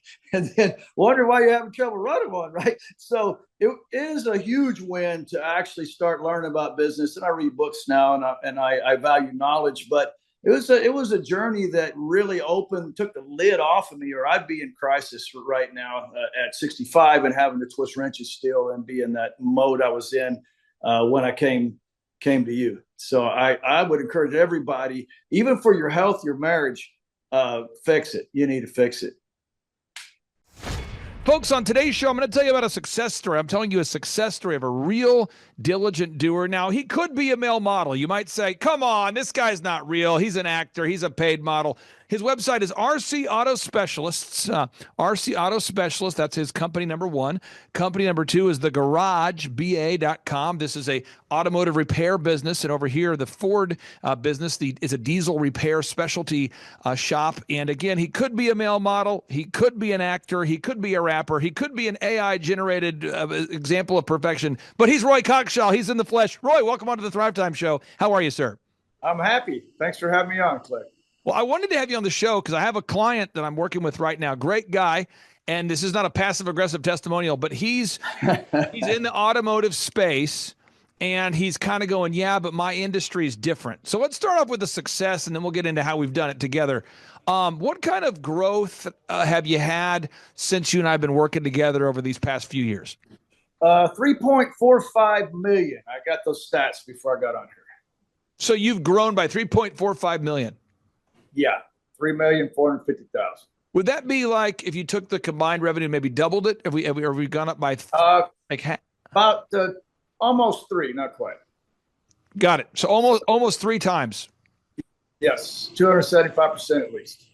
Now, what happens with a lot of people, and this, I'm going to send this show right away to this particular guy, is a lot of times we have a bakery, a dentistry, a law firm, a product, and a lot of my clients will say, it's different in my industry because I'm sure you see the same thing in your business. People bring in a car and they say, look, I don't need a diagnostic. I think what it is this. Look, I don't need you to look at my car. I think it's this. Could you maybe just talk about when you and I first met, what were you thinking, or what was kind of going through your mind as you were being introduced to me by some of your friends? Yeah, I was in a crisis situation on my second business. I was minus 250,000. Now, my first business went pretty good, but I was a mechanic trying to run a business. I wasn't a businessman. And that second one taught me a pretty good lesson. So a good friend of mine, Aaron Antis, recommended you, and so that's why I reached out to you. And when I first started working, I always tell people, they say, how do I grow a company? And I'm going to pull out my sheet, or at least how I look at it. I'm going to pull it up. I'm going to go to rumble.com. I'm going to pull up our recent business videos so people can see this. And if anybody out there, you want to follow along, go to any of my business shows. I always put the proven plan in those notes. So let me pull this up real quick. Yep. And I'm scrolling down, and here we go. So people say, what's the most important step I need to take to grow my business? I said, there's 14 steps, but let's go one by one. The first step is you have to know your revenue goals. Roy, every time someone comes in to service their vehicle, you're the kindest guy I know, and I know that you do this. If nothing else, you like undercharge for stuff. And if you're not intentional and you don't know your revenue goals, what's going to happen by default for a guy like you who frankly would give the shirt off your back to people, and you do that? What would happen if or I guess what was happening by default? Yeah, we were just going under, and I was, like I said, I didn't have the knowledge to pull it out because I was a mechanic trying to run a business, and this one was going to require a businessman. So my journey with you was learning metrics, learning all 14 of those steps were foreign to me. I just thought, hey, I can do this. And like I said, the first one just kind of went by itself. The second one was the one that forced me to change. So that is how my journey began with Mr. Clark here. So. Now, second step is, you have to know your break-even numbers. And sure. Break-even is just, how much business do we have to do just to break even? And maybe for the listeners out there that don't have a context of what you do, could you maybe share about the kinds of services that you provide at your automotive businesses, just so listeners can get an idea of the kinds of solutions you provide before we get into the break-even numbers? Sure. My big store, the Ford Specialty Store, we go from anything from oil changes to putting engines in diesel trucks. And so it's turnkey all the way across the board. Anything you get done at the dealer, you can get done at that shop. Garage is a little different model. It's the neighborhood garage around the corner. We've done a few engines. That's not really our mainstream. Would be air conditioners, electrical, alternators, things like that. Alignments, suspension issues, general auto repair. So. And it doesn't matter whether someone's a doctor, a dentist, or a lawyer. We have to know our break-even points. And the break-even point is, how much revenue do you have to do just to break even? Could you talk about how you frame that in your mind now that you do know your break-even point? Now that you know how many days a month you have to, how many customers you have to see a month just to break even? How does that impact how you run your business? Yeah, I mean, you're behind, you're under until you hit that number, and so there's some urgency to get to that number. And I've found that with my employees, if they don't have a target either, then they don't really strive to hit it. And so I've structured my pay plans to where we're all on commission. And so we all are going the same direction for the same reason, and it works good for us. But they most definitely know where that break-even point is when we start making money. At this point, my break-even point is right at 48,000 gross profit per week, shops combined. And you know that, and I love how you mentioned the merit-based pay. Everybody on your team is getting paid based off what they produce, not based on how many hours per week that they occupy space and breathe air. Moving on to step 3, you have to figure out how many hours per week you're going to work. Now, this is one thing that's been interesting about you and the different clients I work with, is I have some clients that I work with that are 25 years old, and I say, how many hours a week do you want to work? And they go, ooh, 30 hours a week. And you go, really? Then there's a guy like you who you've been working, 6 days, 7 days a week for years. And you're a Bible believer. You always take your family to church. But you would do whatever it took, and you have done whatever it takes to be successful. And so you did that. But you knew in your mind that you had a vision that you wanted to get to a place where you could take your wonderful wife on dates and spend time with the grandkids and do that. And so you were willing to put in the work, but you also had boundaries on how many hours per week you're willing to work and what days you wanted to be free to travel. Could you talk about the balance of that? Because I do see a lot of young whippersnappers being unwilling to put in any work at all to grow the company. Then I also see grizzled entrepreneurs willing to work 7 days a week. Family, don't even worry about the family. We're just going to work 7 days a week. I want to get your thoughts on how you balance that. Yeah, I believe there's seasons of life. Starting a business, you're all in. There's kind of I would call it an adrenaline rush for at least the first 2 or 3 years, where I'm working literally 70, 80 hours and not really even thinking about it. It's just what we have to get done here. And after you get some success, I've throttled that back some. I've got a couple of young 35-year-olds that are doing the heavy lifting, and I'm actually running it like a business. Thank you, Mr. Clark.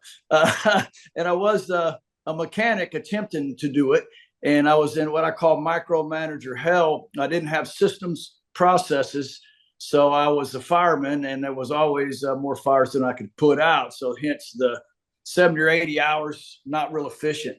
So now I can take off a week or two and not even get a phone call. But that was after many years of grinding and getting to that point.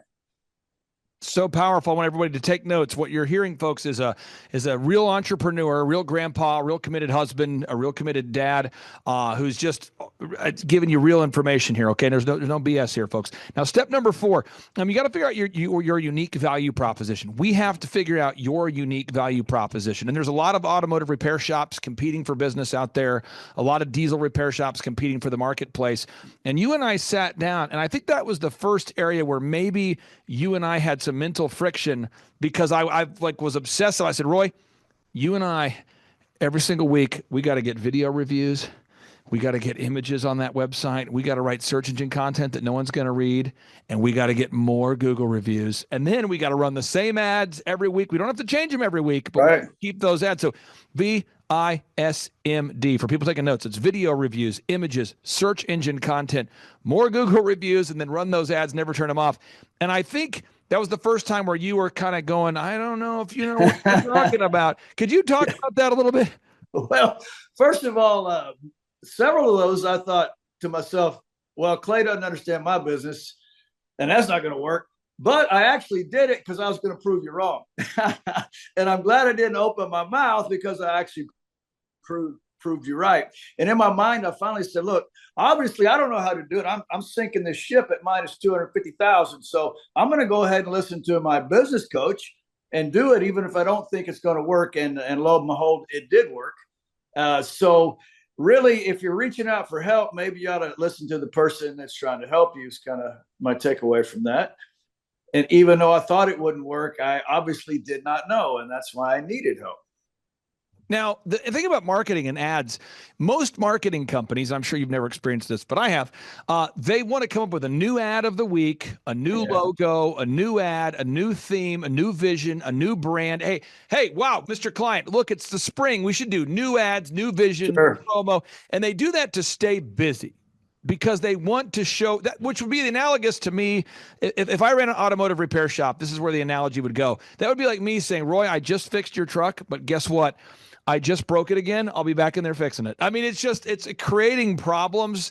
And really what needs to be done is just diligently executing those systems. Could you talk about maybe the mind freedom or the time freedom that's created for you now, that you're following the same system and we're just doing it, as opposed to coming up with a new idea every week? Sure. The franchise system, somebody actually developed a business, strong strengths, processes, and then they hand you this model, and you just keep doing the same thing every week. Everybody knows what to do. It's really hard for us entrepreneurs to do that, because we had to start out micromanaging, but the transferring out of that is key to having freedom and for the money to scale up. I found that people my age, when they start, they had a big, giant capacity. Well, that capacity shrinks up as you age out. And if you don't do something about it and install systems and processes, your business is going to shrink with your capacity, because you become a giant funnel. And so those processes, what we do weekly, monthly, day in, day out, we're getting reviews. We're constantly getting reviews. Those reviews drive customers 24/7. And they're my most important thing. And the website on the videos gets me on the front page, obviously. And so we keep doing what it takes to stay on the front page. I've tried all kind of fancy marketing and I've wasted a ton of money. And I couldn't measure one customer that came in because of it. That's so powerful for somebody out there. Now, Roy, one thing is when you go into the garage, I'm going to pull it up on the screen here. When we go to the garage automotive repair shop and the RC Auto Specialists, you and your family, you guys have really taken a pride and ownership into running it in a way where it creates a nice atmosphere. It's a good place to do business. When you go there, you don't feel like you're going to a prison. A lot of automotive repair shops have that kind of prison theme going on. Sure. You've worked really hard to create a nice atmosphere. And when you and I first started working together, we went in there, we kind of overhauled that lobby. We did some nice changes to the website. We updated the website so the website looked as good as the location. We did a lot of that. But now we're not in there, repainting the whole thing every 2 days. We're not coming up with a new theme every hour. I see these automotive repair people I work with, wonderful people who feel the need to every week come up with a new theme, repaint the whole thing. They're constantly putting up different, they're doing different mailers. They're doing billboards. They're doing the billboards. They got there's local magazines. They're just doing a lot of work and they're not getting the results. Could you talk about just tracking the numbers and why that has helped you, just tracking the numbers? Yeah, you measure what's important to you, and the term metrics, I didn't know what that meant before I started working with you, but they're the key performance indicators. I liken them to gauges on a car or a scan tool. Like if I'm trying to fix a car and I don't have any metrics, any facts, it's going to be real hard. I may stumble across it if I threw enough parts at it, but it's a whole lot more effective if I can look at some data. That the metrics we track every week are the data. That's the measuring system. So I know if my marketing's working or not because I can track it in dollars every week. Super important. So we're moving on here, folks. Again, if you're taking notes at home, step number 1 is establish your revenue goal. Step number 2, know your break-even point. Step number 3, define how many hours per week you're willing to work. Step number 4, we have to define our unique value proposition. And what we focused on, just to be clear, with the garage and the diesel repair business was you were already doing a great job repairing cars, but we had to get documented evidence that was true. Because everybody's competing for that dollar, so we had to gather objective video reviews, a lot of them. And by the way, hundreds of them. And not just 200 or 300, but 500 of them per company, per location. It's pretty powerful.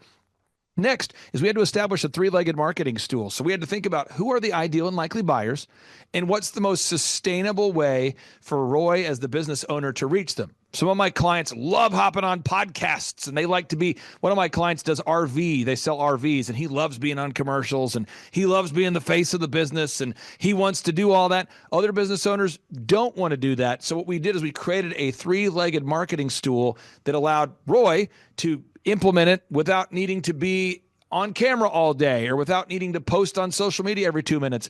Roy, could you talk about that for a second? Because there's so many marketing strategies that could work, but many of them require the owner to live on social media. Could you talk about why you and I together have not gone with, hey, let's make Roy the viral TikTok king in order to grow the business?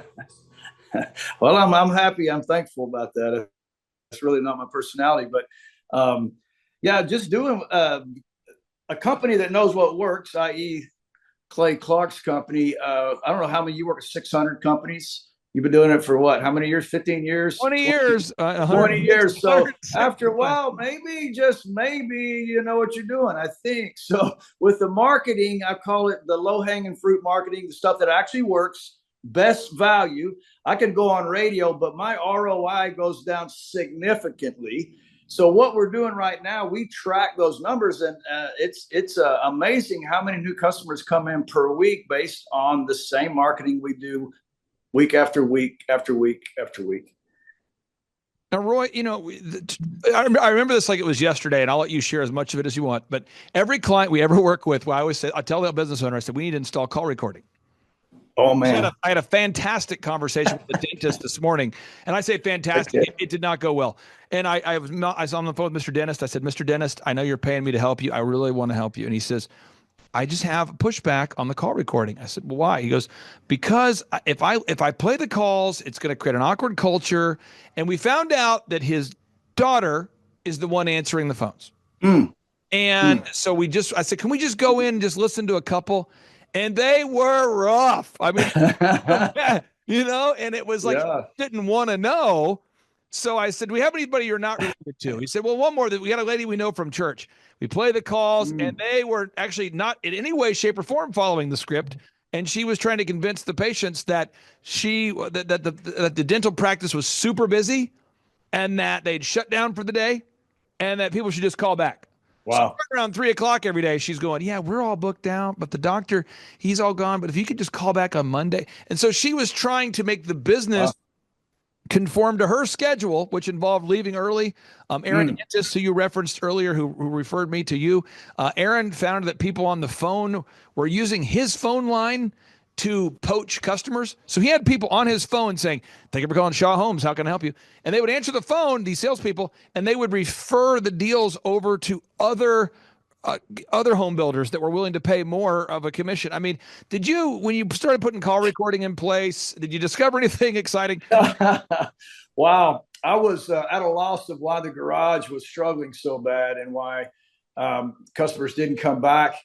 And I listened to 3 phone calls and went down and fired the manager on the spot. It couldn't have been any worse if he was, I don't know that he wasn't on purpose trying to tank my business. It was so bad. And then I realized he's representing me. I mean, just a sketchy human, bad. So it was a key to turning that thing around, because I remember you said, oh, there's a couple of rats in there. I go, no, these are good people. And I mean, you better check, because yeah, these were not good people at all. So I almost, I don't know, a couple of people stayed, but I had to turn over the whole staff. And that's when things started getting better. But I wouldn't have known if I didn't hear. Now, again, Roy's implemented the scripts. We talk about installing sales systems. I'm talking about scripts, folks. I'm talking about pre-written emails. I'm talking about recorded calls. We have a whole system for this, and Roy has implemented that. Step number 8, you got to track how much does it cost you to gain a new customer. So every week, Roy and I, we track those numbers. We look at them. We go, okay, we spent this much on advertising. And just to be clear, this is remarkable. I want people to know this. We're down right now to spending about $150 a week on ads, which is incredible for a location where, I mean, there are people that reach out to me, and right now I'm thinking about this automotive guy that I'm going to send this to.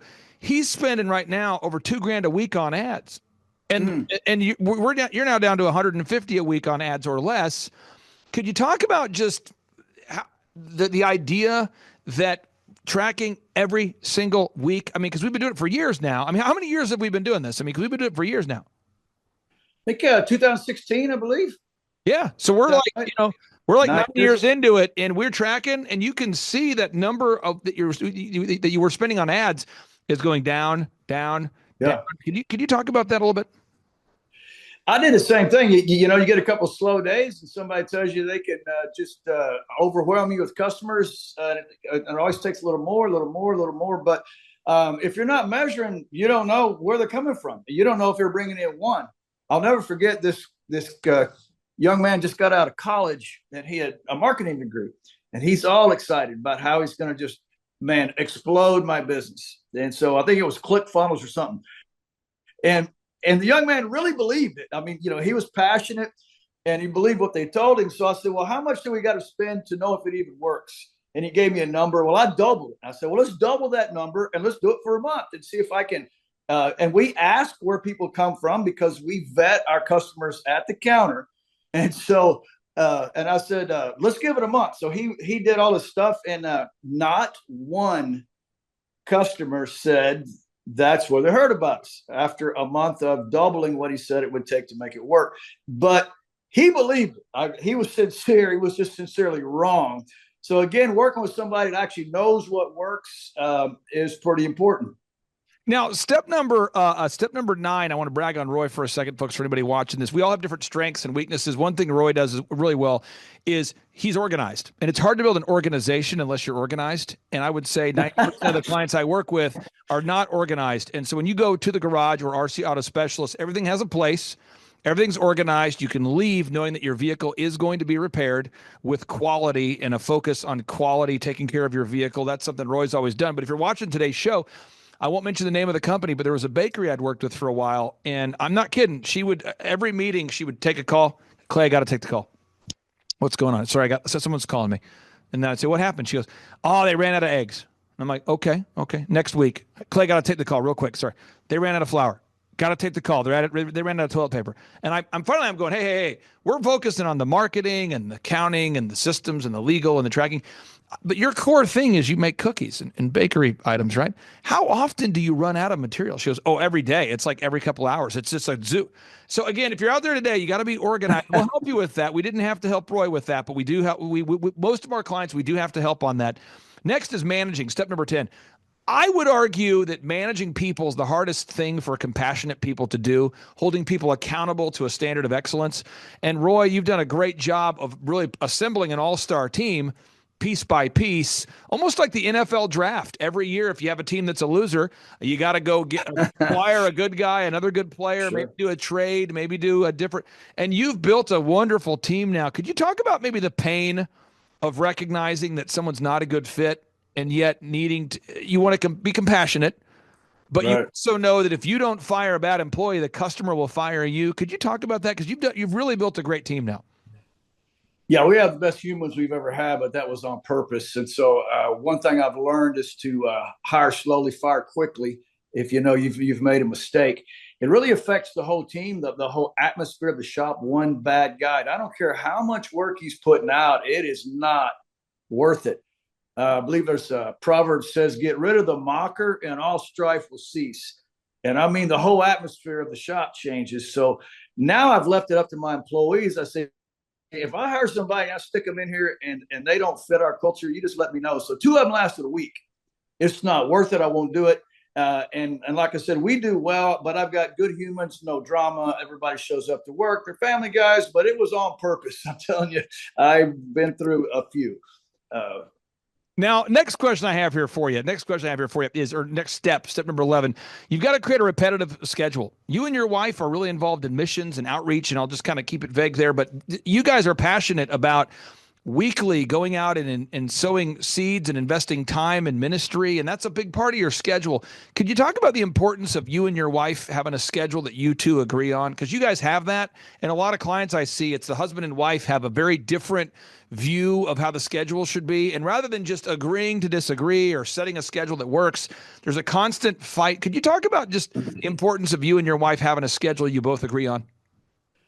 Wow. Yeah. How can two walk together unless they be agreed? You know, she's right underneath the Father, Son, and Holy Ghost as far as any success I've had, and not blown it up 3 or 4 times. So I'm very thankful for her. So she's a high priority for me.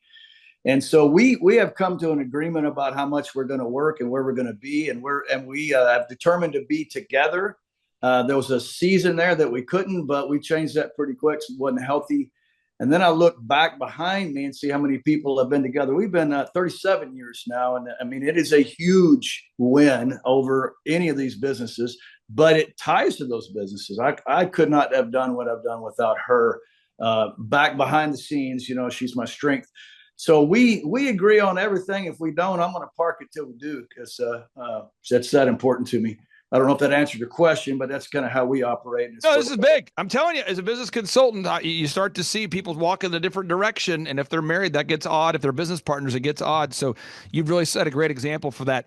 A final couple steps here. Again, folks, if you're taking notes, I put all of them in the show notes here. The next step number 12, human resources. We talked about it a little bit, but it's hard to manage people if you don't have good people.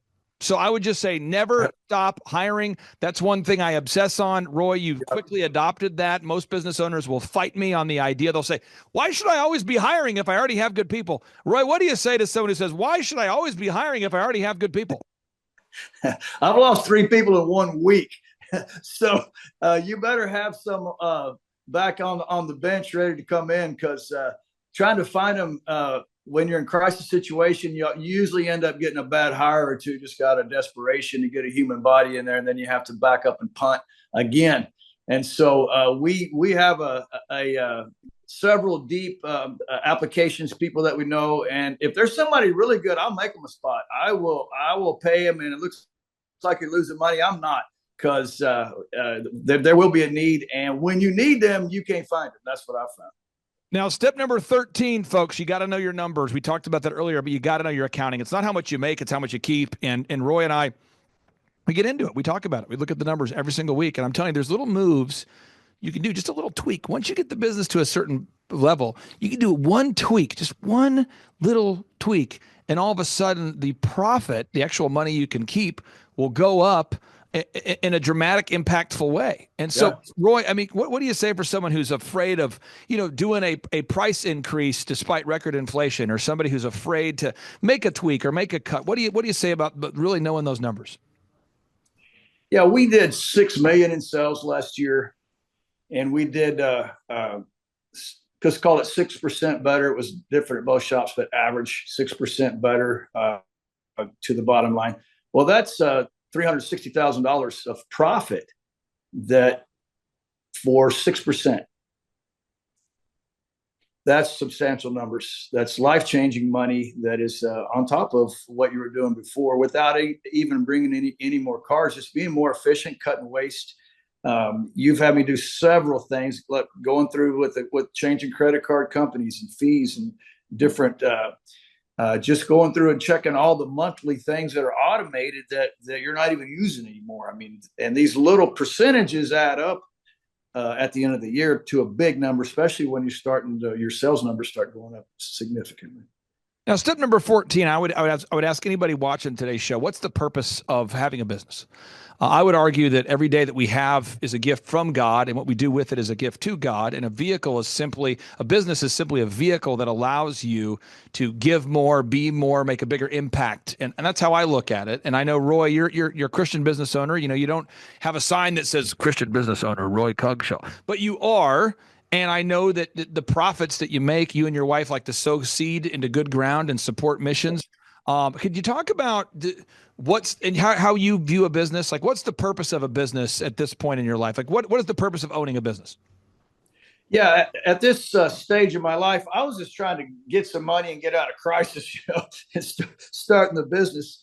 But we have a nonprofit that the businesses fund. It's closer to a foundation at this point. I always say you'll do more for a higher cause than you'll do for yourself. Like I work night and day and side jobs for my family. I wouldn't have worked that hard just for myself, but there's a higher purpose now with I call it doing some 10,000 years from now stuff. That's really what flips my switch now. And I'm going to do a third, but I don't need any more money, but I want to be able to give some more money. Right. So that's going to require a third. I also have some really great humans that work for me, and they make really good money. They can work 5 days a week and enjoy their family. That's super important for me to have also. I actually enjoy being around these guys. So starting a third will give some room for movement, and everybody can move up and make more also. So that's what flips my switch, Okay, my final two questions for you. Here we go. Okay, all right. When you pay me, I pay. We deliver service for you. What I know that you and I have a meeting every week, and at that meeting time, the purpose of that meeting is to make sure that we identify what needs to be discussed. We identify, we discuss, and we solve. What am I saying? We identify the biggest limiting factor, we discuss the best way to solve it, and then we solve it. So identify, discuss, solve, IDS. We do it every week. And so the meeting doesn't need to be 2 hours. It doesn't need to be 90 minutes. The purpose is to identify what needs to be discussed, discuss it, and then solve it. And for me, it's peaceful knowing that I'm working with 160 people that I actually care about, and knowing that they're going to go out there and take those profits and do great things with it.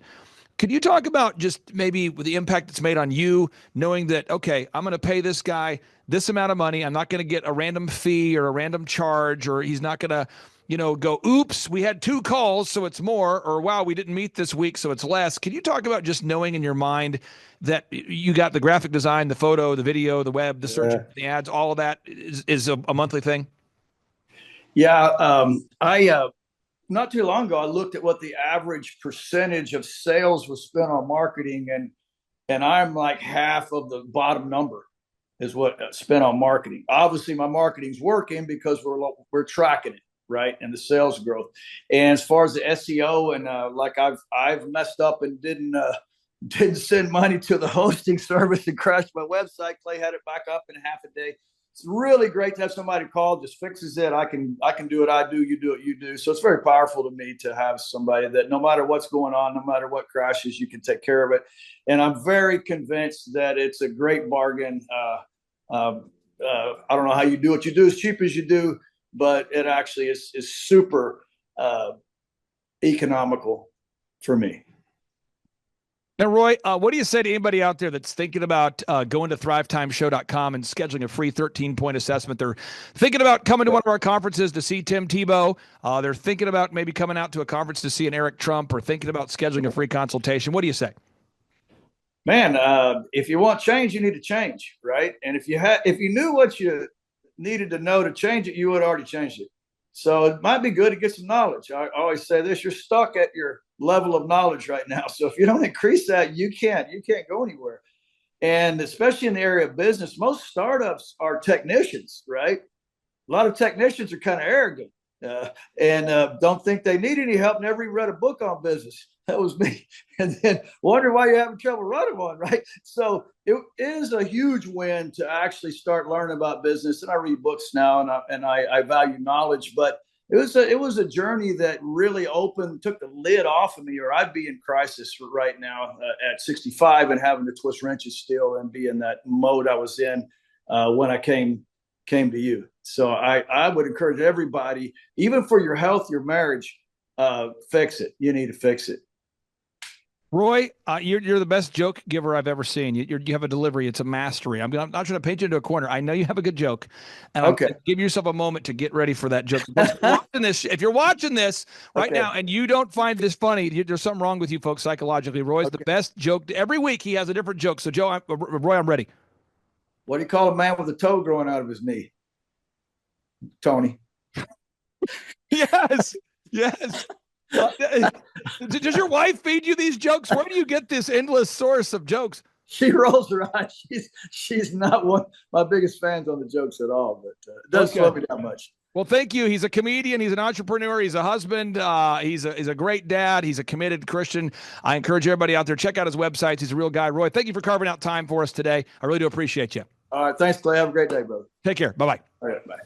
One of our accountants had said, you've got to meet this guy, Clay. So we ended up meeting with Clay, and he's helped us go from right before we opened the third location now to 6 locations. And so we've more than doubled our revenue. And these are ground up build gyms. And so it's not, the barrier for entry is pretty high. It's 20 plus staff at each location. So yeah, it's been a lot as far as running systems, checklists, workflows, who does what, when, and how, training us on that. Clay's helped a ton. We would not be where we're at without him. So huge win. Charles, from an ROI perspective, if someone's going to look at it and go, return on investment, I pay you $1,700 a month. Will I make more money than I'm paying you? How would you maybe tackle, or how would you respond to, what kind of return on investment have you seen for the $1,700 a month you're paying? Well, for example, Clay has got, there's no better business coach in the world that has the way he works, the way his mind works. But he's also got a team of other business coaches that have worked in lots of different industries. So he's worked in every industry. His staff has worked in every industry. He's got videographers, web designers. I mean, just for the fact of like just the website alone is worth the $1,700. Just the ability to take any of their proven systems, whether that's a marketing thing or whether that's a staffing thing, like one thing done in the month it pays for itself. And then to understand this, there's a part of where, some week you may be like, well, you know what? I'm not getting a whole lot out of this call. But the bottom line is, it's like when you read the Bible, there's times you're just reading it and then you're like, you know what? And then you read it that one time and it's like, God really speaks to your heart.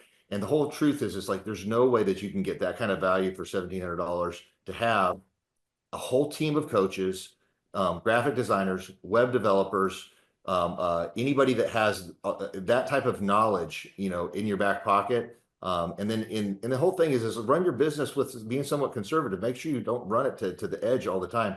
But by doing that, you have that skill set. You have those tools on your tool belt. Yep. And I just think it's just like the cost of doing business. Like just understand it. That's what I think there's sometimes the payment we make, I feel like, is peace of mind. Even because there have been multiple times throughout the years that we will either be butting heads on something, we're super confused about something, we're fearful about something in the market's changed, and it's a quick call to Clay.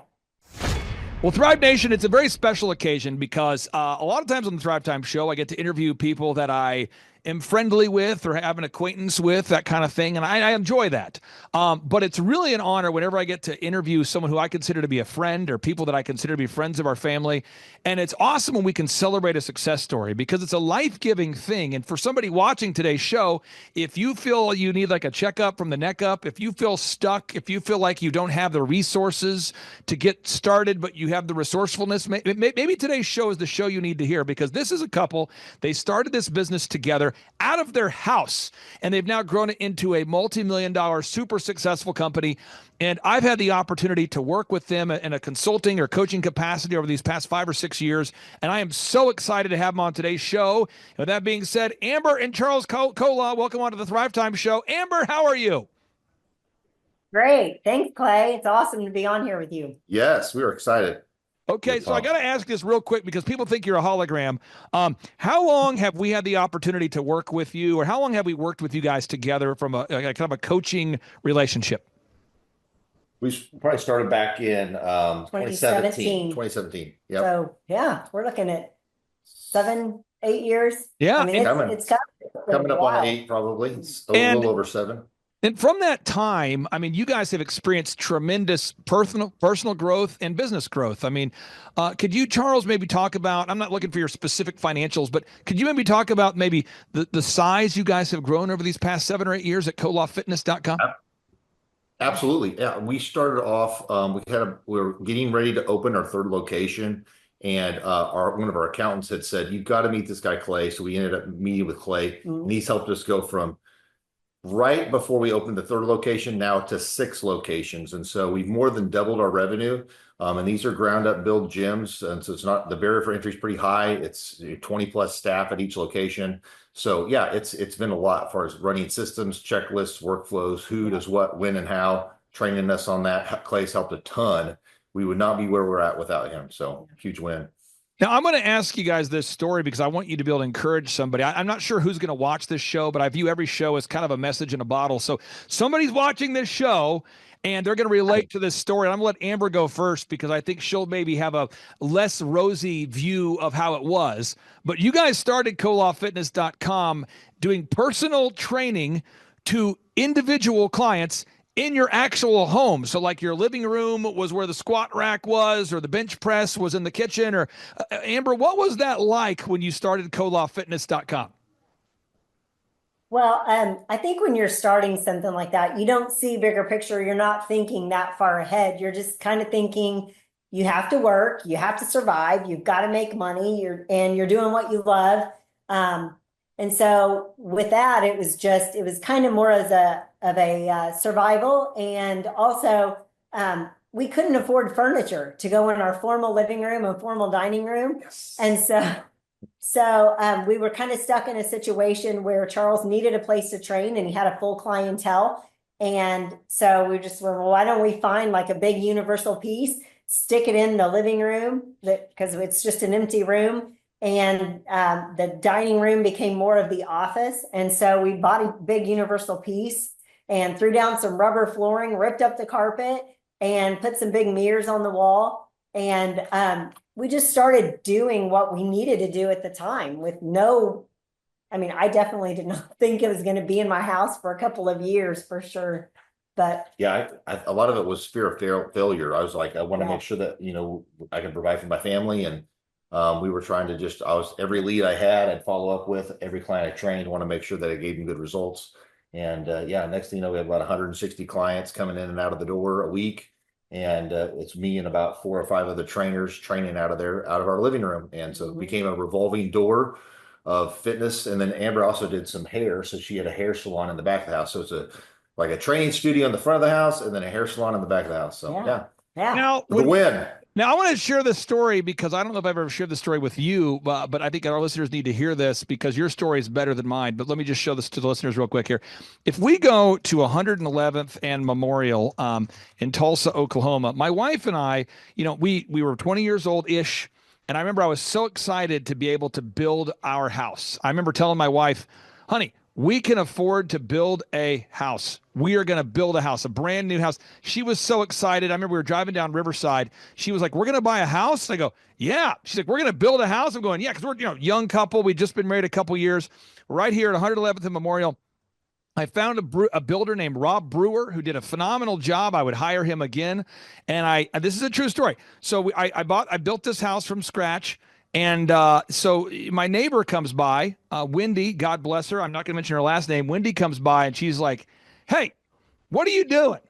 I go, what do you mean? Because I'm having like 40 couples a week that are walking up to my front door, hanging a right at my office. And there's, not kidding, there's probably 8 DJ vans in my backyard. And she's like, what are you doing? And I'm going, well, what do you mean what I do? She's like, this is a residential neighborhood. What are you doing? And I said, well, I'm running a business. She said, you can't run a business here. So I had back here in the backyard, no kidding, I had 8 different vans back there. And then neighbors kept asking me if I was running drugs. I mean, people were concerned because the first DJ would come to load up gear at 4 in the morning, and our last guy would come home at 3 in the morning. And it was just a wild thing. So I got to ask you with the gym, Amber, how early were people coming to work out, to do squats and bench press and cardio? What time were they showing up? How many people were showing up? Oh, yeah. So Charles he's relentless, and he'll fill any hour he can. And so he would start as early as 5 a.m. with his first client. And, sometimes it would last until about 10 o'clock at night. And so it was just a revolving door. And we always blocked out the middle of the afternoon at 2 o'clock every afternoon. And him and I, as we added staff, we would all work out together. So it became this big, workout session together. It was awesome. And this is a real thing. Now, Amber, I'm not looking for anything super salacious, but I mean, did you ever have awkward situations? I mean, because you're sleeping there, you're living there. Do you guys ever have just like, I remember with the DJ business, my wife about once a week there for a while, she would come downstairs and one of my DJs would get, Clay, where's the bathroom? I'd say, right there. And they would walk into our master bedroom and I'm like, get out of there. That's my bedroom, you sicko. I mean, did you ever have just weird client interactions? Oh, yeah. Totally. Our kitchen became like the staff break room. And so all of a sudden I've got everybody's lunches in my fridge. And I remember one day a guy had went to get the barbecue sauce out of the fridge and just drops it. And it just shatters all over the kitchen floor. But his client was here. So he looks at me kind of like, and I was like, just go. So I'm cleaning up barbecue sauce out of the kitchen. One morning I had gotten out of the shower and I come out of the bathroom, which is at the top of the stairs. And I'm just making that short little jag over to my bedroom door. And so I have my hair in a towel and a robe on, and I open the door, and right there at the bottom of the stairs, Charles has one of the clients doing calf raises. And they just, good morning. And I thought, get this out of my house. So yeah. The trainers napping on the couch between clients. And our middle son was in pre-K at the time. And so he'd come home half the day and he'd sit on the couch. He was just so little, his feet would just stick straight off the couch. And he'd try and watch cartoons. And there would be someone on like a ab mat on the floor right in front of the TV doing crunches. That's right. And so he's just watching his little cartoons as someone's doing crunches in front of him. And so, the whole family was in on it. I just remember when I was building DJconnection.com, I would train my DJs out of my house. So we would practice announcements like, ladies and gentlemen, coming up in just a moment, we're going to introduce the bride and the groom. Once again, ladies and gentlemen, get ready for the intro. And we would practice, ladies and gentlemen, coming up next, we're going to be cutting the cake. Once again, we got the bride, we got the groom, we got a knife. It should be exciting. And I'm practicing, and they have a script, and I'm practicing. So adult males are in my house, and we're practicing introducing, because, we grew DJ Connection to do 4,000 weddings a year. So I'm training 30 disc jockeys every week. So Havana, my oldest, who's now 20, she starts running around in the office going, ladies and gentlemen, coming up next, the cutting of the cake, because she had heard it so much. She's like, ladies and gentlemen, coming up next, the Soul Train line. She knew, because it was like, and I don't think if you're watching today's show and these stories, you can't relate to it. That's okay. But I'm just trying to make sure we're getting this idea. This is a real couple that I would now classify as a super success story, but they had to start somewhere. And it's not about resourcefulness. It's not about resources. It's about resourcefulness. Again, it's not about resources. It's about resourcefulness. Look at the backyard. I turned half my backyard into a concrete slab so that we could park all the vans back here. I mean, look at all the trees I planted to block the view. So now you look at Koloff Fitness and you go, wow, this is a super successful company. Wow, I want to be the next Koloff Fitness. Wow, these guys are really doing it. I want to be a kolofffitness.com. I'll get the website to pull up in just a second.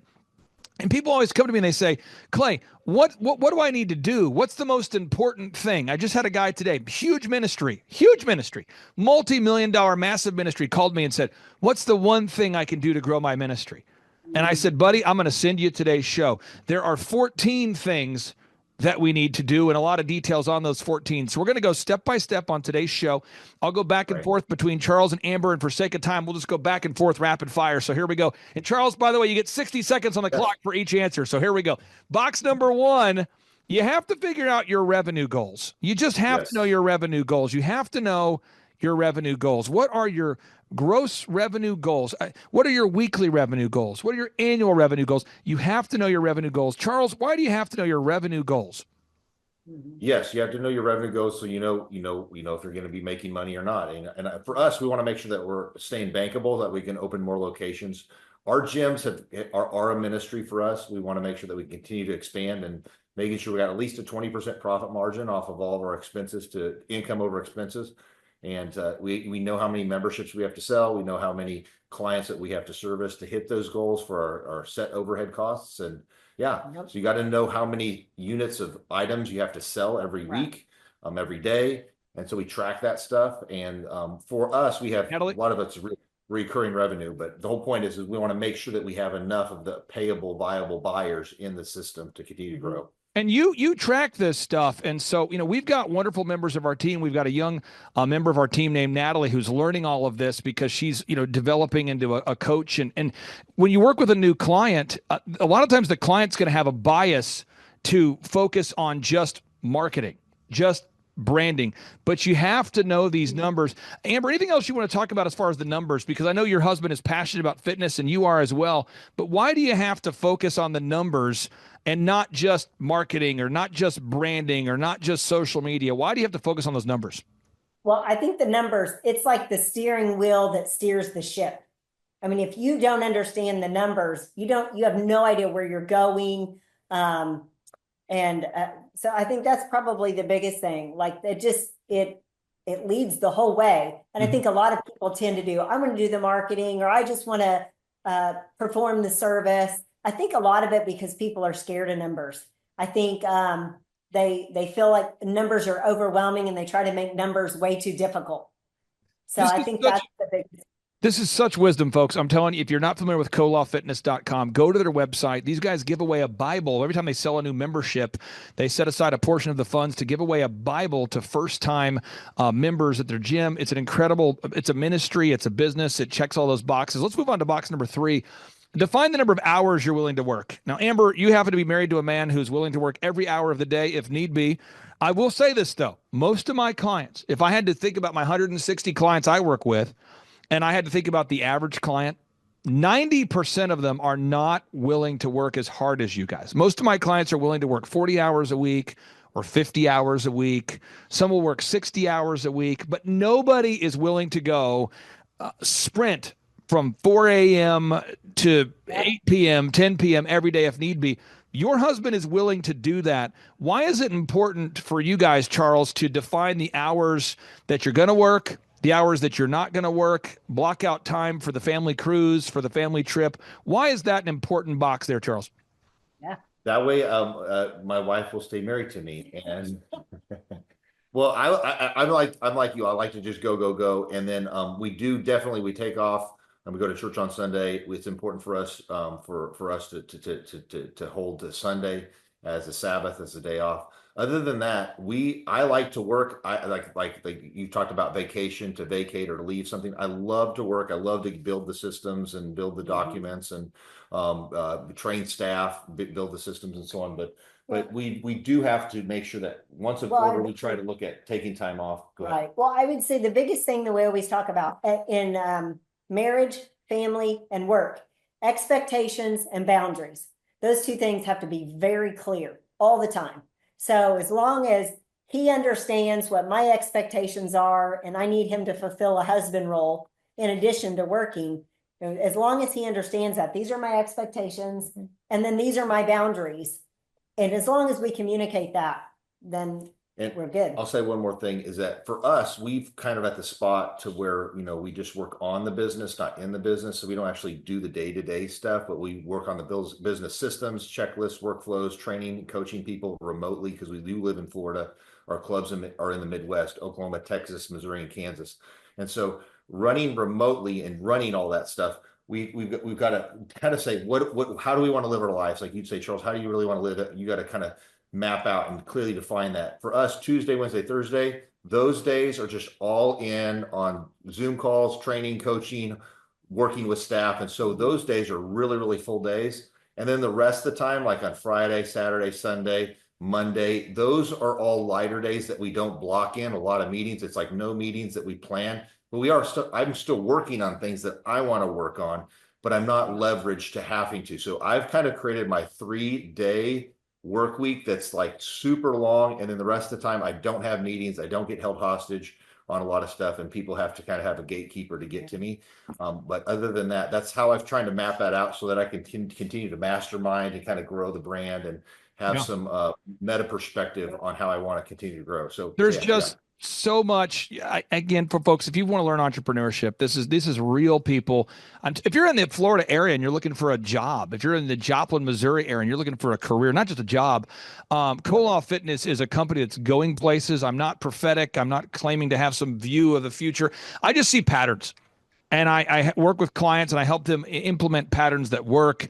And I also know of the clients that'll work. Nothing works unless you work, right? So nothing will work unless you work. And I look at the Koloff family and I look at the fuel that you put into the business and the diligence that you bring. And I'm telling you, folks, this is a brand that's going somewhere. If you're looking for a career, check it out, kolofffitness.com.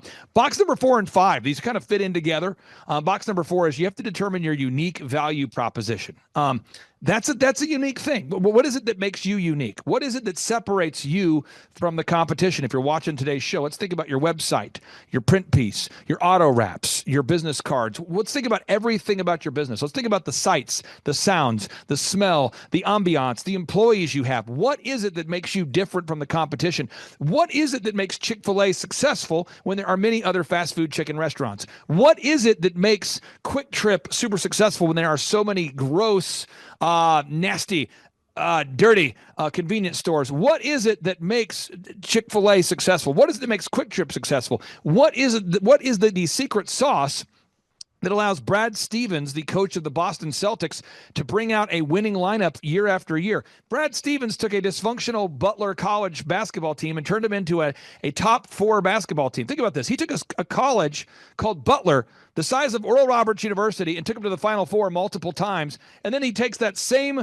recipe and goes to the NBA, and they win a championship, and he's putting out a winner year after year. What is the secret sauce that allowed Phil Jackson to win year after year? Michael Jordan couldn't win a championship without Phil Jackson. He played a lot of seasons without Phil Jackson. He only won his championships with Phil. Kobe Bryant never won a championship without Phil Jackson. By the way, Kobe Bryant played a lot of seasons without Phil Jackson. What is that magic formula? A big part of it is you have to understand your unique value proposition. So, Amber, what is it that makes Koloff Fitness unique versus other, fitness companies? For us, it's culture, hands down. It's culture all day long. And we worked really hard at our first location to set the culture and make it what we wanted it to be. We wanted a fitness center that everybody can be a part of. And I mean, not everybody likes it. But it's definitely our culture. And that was something we knew we had to be able to duplicate when opening other locations. And so that is probably the number one piece that we train, develop, encourage, that we're the biggest part of the company that we are still a part of is the culture part. Yep. And that's the big part. I'm going to just kind of jump on a little bit more. We're unapologetic in our Christian component to that. Think if Planet Fitness is the McDonald's of gyms, Koloff Fitness is the Chick-fil-A. And what I mean by that is We are a strong Christian culture. We hire and we look for people that match that. They don't have to be a Christian, but they do have to align with those values. All of Christianity summed up in one word is the word agape. That's an unconditional love. We want to make sure that we actually hire people that are into customer service, like likes people. Serving. Who'd have thought customer service? We're going to find people that actually like to serve people. And so we really vet that pretty heavily on the front side, on the onboarding, with our, like our Christian culture. We play a video, we talk about who we are, we talk about the Christian values, devotion to God, discipline in living, denial of self, dream great dreams for God's glory, determination to stay this course. So the Christian side of it is kind of strong. So either people lean in or lean back. And so when we do group interviews, this is where you've taught us a lot of great systems. You see people lean in and see people lean back. So when everybody's on the boat rowing in the same direction and they really match that value set, the culture is just better. And when you hire people that actually like people, they want to acknowledge your presence, close the gap, give them a fist bump, a high five, make somebody feel like the highlight of the day when they walk through that door. So we train people on those systems. So we took the culture that we did when we first opened the club, and we defined it into actual ways that we can role play and script it with our staff, so that you have not a purple hair, McDonald's, perpetually distracted, crayon mark tattoo person. You have a person opposed to like a McDonald's, somebody that runs up to your car like a Chick-fil-A, that's you got their polo on and says my pleasure. So that's where we have to be very, very, very specific on how we do culture differently than the competition who's just, scaling out like crazy. But people, like, the greatest currency in life is how you make somebody else feel. We want to make other people feel like the highlight of the day, and hire people that are sincere. They're just genuine, that truly like people. If you do that well, you have to lock the doors to keep people out. Mm-hmm. I'm telling you, folks, this is so important. I talked to a guy the other day who applied to work for your business, true story. And he's kind of a gremlin. I know him because he didn't get hired by a friend of mine. And so a friend of mine's like, hey, I didn't hire this guy. He's kind of a gremlin. I said, what do you mean gremlin? He's like, yeah, he's just kind of a curmudgeon, kind of a negative guy, Debbie Downer. And, he's got a big background in fitness, though. And he's into fitness, and he played sports at a high level, and he'd love to come work for you, Clay. And I go, okay. And he's like, yeah, I guess he applied for the Co-Law guys a couple years ago, didn't get the job. And I'm going, interesting. And I knew that and I met the guy, I'm like, this guy, I understand why you didn't hire him, and I didn't hire him either. And I'm just telling you, you have certain standards. And if people aren't up to those standards, they can come back and reapply later after they turn that frown upside down. But you have a certain standard there. Now, box number 6, the three-legged marketing stool. At Co-Law Fitness, with every business we work with, every business that I work with, what we do is we develop a three-legged marketing stool. Now, I'll give you a moment, Charles and Amber, to reflect on this, and maybe this is true for you, maybe not. But a lot of my clients that come into my life, I think about Stacy Purcell, longtime client, great lady. I think about Shaw Homes, shawhomes.com. We helped Shaw Homes grow from $14 million a year to $150 million a year. I think about satellite phones. Tina, her company Sat123. We've helped them grow to $100 million a year of sales. I think about OxyFresh, oxifresh.com. We've helped them grow now to 500 plus locations. And every single time I sit down with a business owner, they have not a three-legged marketing stool. No. They have a variety of things that might work. And through tracking, we start to figure out what doesn't work. And so with Stacy Purcell, with her wonderful business, we found out that LinkedIn didn't work 100% of the time, thus saving her $8,000 a month by turning it off. I just had a client this week, true story, we found he was spending $4,000 a week on YouTube ads, Instagram ads, and TikTok ads. Got a lot of clicks, got a lot of views, no leads.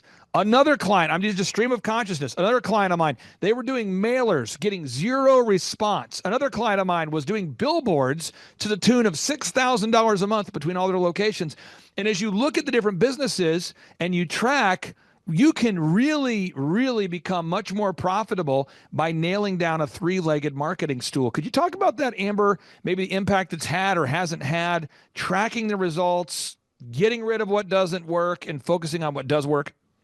Yeah, well, I would say none of that is my part of the business. And I'm so thankful. I hate marketing, but what I would say to that is that has everything to do with, like we were talking about, your numbers and the tracking. So you're talking about tracking these things. That's my side, the financial side. And I want to know that when the money's going out, that return is coming back, right? And so I do that side of it we talk about a marketing budget and watching that and holding true to that and watching those numbers and watching, the revenue that comes back from that marketing. And so you may be able to talk more on the marketing. That's your. Yeah, no, absolutely. Well, we've tracked where they come from. Sometimes you do get clicks, or you do have, like, sometimes Facebook shows you're making, but it's really not getting people to walk through the door and convert people into members and convert people into higher ticket items. And so you really want to make sure that what you're spending money on is actually quantifying out into dollars. And so Clay's really been good with us to track that. We've done that for years. And so we can really kind of see in our industry, we market, in a 5 mile radius, really heavy. That's kind of our ideal and likely buyers within that 5 mile radius or a 12-minute drive time. We target those. We see what marketing works best. And a lot of times it's the same proven stuff that Clay teaches with a lot of his clients, is really seeing to making sure that you're dominating on certain platforms. And I can go into that. But the whole point is Clay has done it in every industry. And when we follow the system, track it correctly, we can monetize our marketing dollars a whole lot better. And so there's ways you want to get in front of your ideal and likely buyer. We make sure we got the right product offering in front of the right ideal and likely buyer. And the things that Clay's been doing with his clients over the last 7 years with us, it doesn't change much. There's a few little things that adjust, but it's a proven system, and that's what works. And we've done that. We've gone from 3 locations to 6, and we've more than doubled our revenue. Right. So it's been a huge win. Well, I think sometimes people want to market in a certain way because that's the cool thing to do. Like, I want to be on TikTok. Right. If TikTok doesn't pay me, if TikTok is not, if it's not paying my bills, I could care less. Yeah. I mean, I can watch TikTok on my off time, but I'm not going to put my marketing dollars into it just because that's what everybody else is doing. And I think another part of that is everybody has marketing advice for you. Everybody thinks they're some marketing guru, because they see ads, and I don't think that's true either. Now, I'm going to ask you this, Charles, and I'm not ready for your answer yet. I got to mentally prepare myself for this, but you do not have the ability to not be honest here. Okay. So a guy called me here today, and I thought, man, I'm going to send this to him right away. Okay. Guy reaches out to me. He's in the construction space. Okay. And he goes, this happens every day, by the way, but he says, what would a relationship look like if I hired you guys as my coach? If I hired you, Clay, and your team, what does that look like? And I said, well, we charge you $1,700 a month. So it's less money than hiring a minimum wage employee. That's what it is. We have a weekly meeting and we follow a proven system. And anyway, and I said, there's accountability. There's kind of 3 parts to it. One is we have a team that helps you get your photography, your video, your web, your search engine done for you, all those things. The second is we provide coaching down a proven path. And then the third is we have workshops every couple months so you can kind of get a tune-up. And I said, Mr. Client, Mr. Potential Client, who I've known forever, I said, Clay Stairs describes me as the ass man. And he's like, the ass man? Ooh.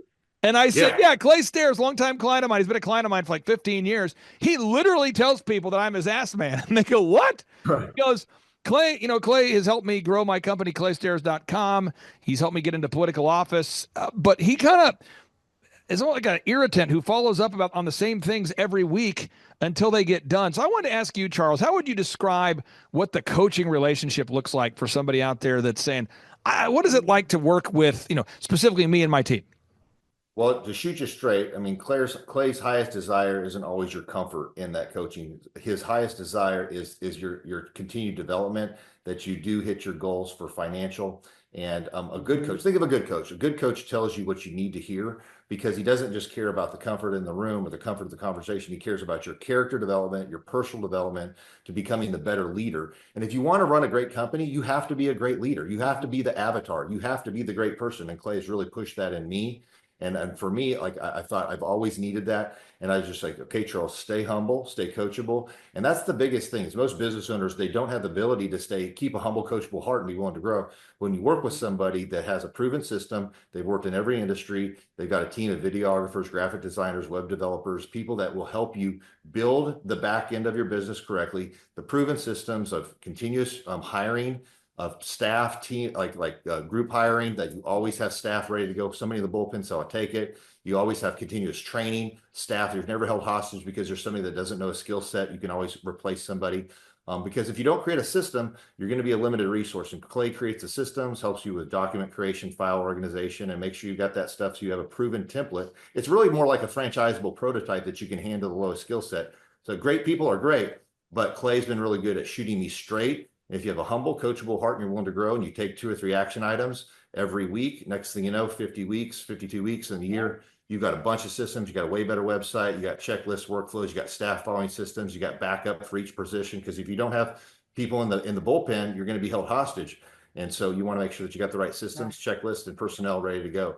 And to run 6 different businesses in 4 different states, from Florida in the Midwest, so we don't live there, we have to have good systems, checklists, workflows, and so on, and making sure people are holding to that. Clay's been really great for helping set up those systems. So yeah, but it's to be honest, it's not always, the conversations are definitely sometimes challenging, but understanding that both parties, me as the client, him as the coach, is really trying to have the highest desire to make you grow into a better person and to help your company grow and be better. And for me, that's a good coach. And that's why I like working with Thrive and Clay. So, yeah. Amber, I wanted to tap into your wisdom on this. There was a statement that was made years ago by Robert Kiyosaki, and it really resonated with me. I heard this about 20 years ago, but he said, amateurs don't have a coach. Professionals do have a coach. And at the time I thought, you know what, from a legal perspective, I probably need a coach or mentor to help me. So I hired wintersking.com, and I've used that company for 10 plus years. It's really helped me. I thought to myself, from an accounting perspective, I need probably to have her a coach. So I hired CCK. And so in the areas where I want to improve, I really do firmly believe in having a coach. When I wanted to become a better speaker, I hired Carlton Pearson, and I worked with Carlton for as long as he would work with me, because at the time he was the top televangelist in America, and he was a phenomenal verbal communicator. And so, but it wouldn't have worked if I wasn't coachable and if he wasn't willing to coach. And you guys have done such a great job over these years implementing, and I just see the future is so bright here. So when we look at your website now, could you talk about just that weekly meeting and making those little iterations, and every week making it a little better? Because I think some people want to get rich quick. They want to become successful in 10 minutes. They want to ready, set, let's go. But you guys, every week we go to kolafitness.com. Every week we enhance the website. Every week we enhance the scripts. Every week we enhance the value proposition. Every week we're doing little tweaks that are improving the brand. Could you talk about that mindset of that weekly improvement? Yeah, absolutely. Well, your numbers, you have to have good feedback tools, some key performance KPIs or key performance things you look at for sales over cancellations and how much dollars you're spending on marketing. When we track that on a regular basis, we can see that we're doing well or not doing well. We make pivots. We get coaching feedback from you on best practices. And one thing is that you've not just worked in our industry, but lots of industries. And having a team of people, a team of coaches that say, hey, this is what's working, this is what's working, it's super valuable. Mm-hmm. And so, like I've got an MBA in school, but I'm telling you, like, it's real life is so much more important, and having good people that have good feelers. It's like you're only as good as your team, and Clay brings a whole team to your team. And anyways, we have a weekly meeting. Our weekly meeting, we look at like, what are the key things that impact us? It's going to be signups over cancels. What are those signups? Which ones upgraded to higher tier options, whether that's higher tier membership options, or whether that's tiering up into higher services like fitness coaching, like one-on-one coaching, or fitness training, or nutrition coaching, or group training. But getting people into those things and understanding the scripts, how to role play that over and over again, making sure your staff understands how to communicate effectively with the customer, role play until that socially awkward, young person can totally get it and they understand how to do it, until the critical thinking phase has gone away. They know how to do it. Now you got staff that knows how to communicate well, how to show the product offering, benefits over cost, and then show them that, hey, if you don't do it, this is what won't happen. And you want to show them that you're going to really change their lives and save their life, add years to their life, quality to your years by changing new habits. And when people see that value, you've got the right staff articulating it, you close a lot of deals, you upgrade things, and you change a lot of lives. Well, one thing, Clay, I think with the coaching is it's been beneficial. It's kind of like you're our blind side or a blind spot coach. This is what we've created. There's a lot of emotions attached to it. It's what we love. It's what feeds our family. And so we can become very emotionally charged. And I think you're super helpful to kind of bring us back in and go, hey, like, so you kind of keep us focused, separating the emotions from it. And I've heard a lot of people say to you, or, you know, in conversations we'll have, and they'll say, yeah, but you don't understand landscaping. It's not about understanding landscaping. We don't talk fitness every week when we meet. But it's about, it's about business, and it's about where we're going, and you really help keep us on track. There's that accountability, like you talked about. You guys are just super valuable. Your set of eyes is super valuable. Yeah. Yeah. I'll just say this. I mean, colawfitness.com. If you're looking for a career, folks, I'm telling you, check out colawfitness.com. Now, point number 7, sales conversion. We have to have scripts, recorded calls, one sheets, lead trackers. What? We need to have sales scripts, recorded calls, all the visuals in the store. We call that internal marketing. There's external marketing, marketing to your ideal and likely buyers, but internal marketing, letting your current gym members know that you offer personal training or group fitness. Box number 8, you have to have a sustainable customer acquisition cost. What? You have to know, what does it cost you to land a new customer? Box number 9, you've got to create repeatable systems. When you clean the bathrooms every day, when you clean the showers every day, when you clean the locker rooms every day, when you clean the equipment every day, when you clean all these things multiple times a day, when you change the light bulbs every day, when you have to maintain the fitness equipment every day, when you have to hire people every day, you have to build repeatable systems or your head will explode. You got to have checklists and processes. Box number 11, you have to manage people. Manage people. What? This just in. We have to manage people. We got to hire people, manage people. How do you hire, inspire, train, retain? We have to do it. Box number 11, you have to build a sustainable schedule. What is the schedule that your company will keep? What hours will you be open? What kind of shifts do you have? What kind of org chart? Who's in charge? Who isn't? How do you deal with somebody that doesn't want to follow the systems? Because this just in, a customer will fire you if you won't fire your bad employees. In box number 12, you got to have a high standard with the A players, the B players. You got to coach up the B players to become A players. You got to coach those A players to become future leaders. You got to coach the C players out into another job or to the local bus station. You got to get them out of your life or they will ruin your business. And then box number 13, you got to make sure you're making money. It's not about how much money you make. It's about how much money you keep. Box number 14, you have to sit down every day and say, what does God want me to do? If every day is a gift, what does God want me to do? If every day is a gift from God, what does God want me to do with my faith, my family, my finances, my fitness, my friendship, my fun, my focused time? What does God want me to do with this day? That's all these things we have to think about there. And I'm telling you, folks, everything we're talking about on today's show, it wouldn't matter if Kolaw Fitness was not obsessed with wowing the customers. Charles Kolaw and Amber Kolaw are obsessed with helping you take your fitness to the next level. If you're out there today and you are in Joplin, Missouri, you're in Texas, you are in all the different markets they're in, go to kolawfitness.com. You can see the markets they're in. I'm telling you, these guys are obsessed with wowing customers. So I'll go to you, Amber, then I'll go to you, Charles. Everything we talked about doesn't work if you scam your customers. Everything we talked about doesn't matter if you don't wow your customers. Could you talk about why at the core, even though we're going over all this business stuff, all these details, at the end of the day, you guys at Kolaw Fitness have to wow the customers. Why is that so important, Amber? Well, I think for us, it's important because we love people, and everybody needs a belonging and worth, and they need to feel important, and they need to feel cared for. And like, that's our passion. We just love loving on people. That's what made Charles such a phenomenal trainer when that was the initial start of the whole company. It was just his desire to help people and his love for them. And that was the same reason, a million years ago that I did hair. So I think for us, that's just what we're passionate about. We're passionate about people feeling like they are loved and they have value. And if we can pass that on through all of our front desk staff, if we can open more locations and bring in that many more people in these communities to feel loved, and, excuse me, and also spread the gospel at the same time, let them know God loves you, And so that's really what drives our passion in the coaching and development, even of our staff. Now, Charles Cole, I got 2 final questions for you, and your wife can one-up you. So here we go, 2 final questions. Sure. Yes, There's sir. somebody out there right now, they're thinking about coming to one of our in-person workshops. They know Tim Tebow's going to be there. They know Eric Trump will be there. They know that you might be there. But maybe if they haven't been to a workshop in the past, how would you describe the in-person 2-day interactive workshops? How would you describe them, sir?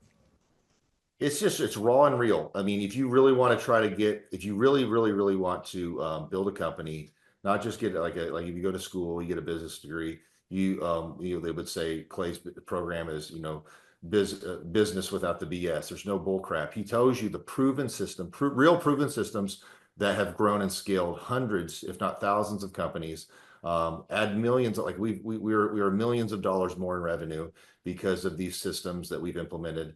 And we've been able to scale and not have to actually work in the business. We work on the business, just the business system. So we can live in Florida. We're definitely engaged with our staff that runs these locations, and they're great lieutenants.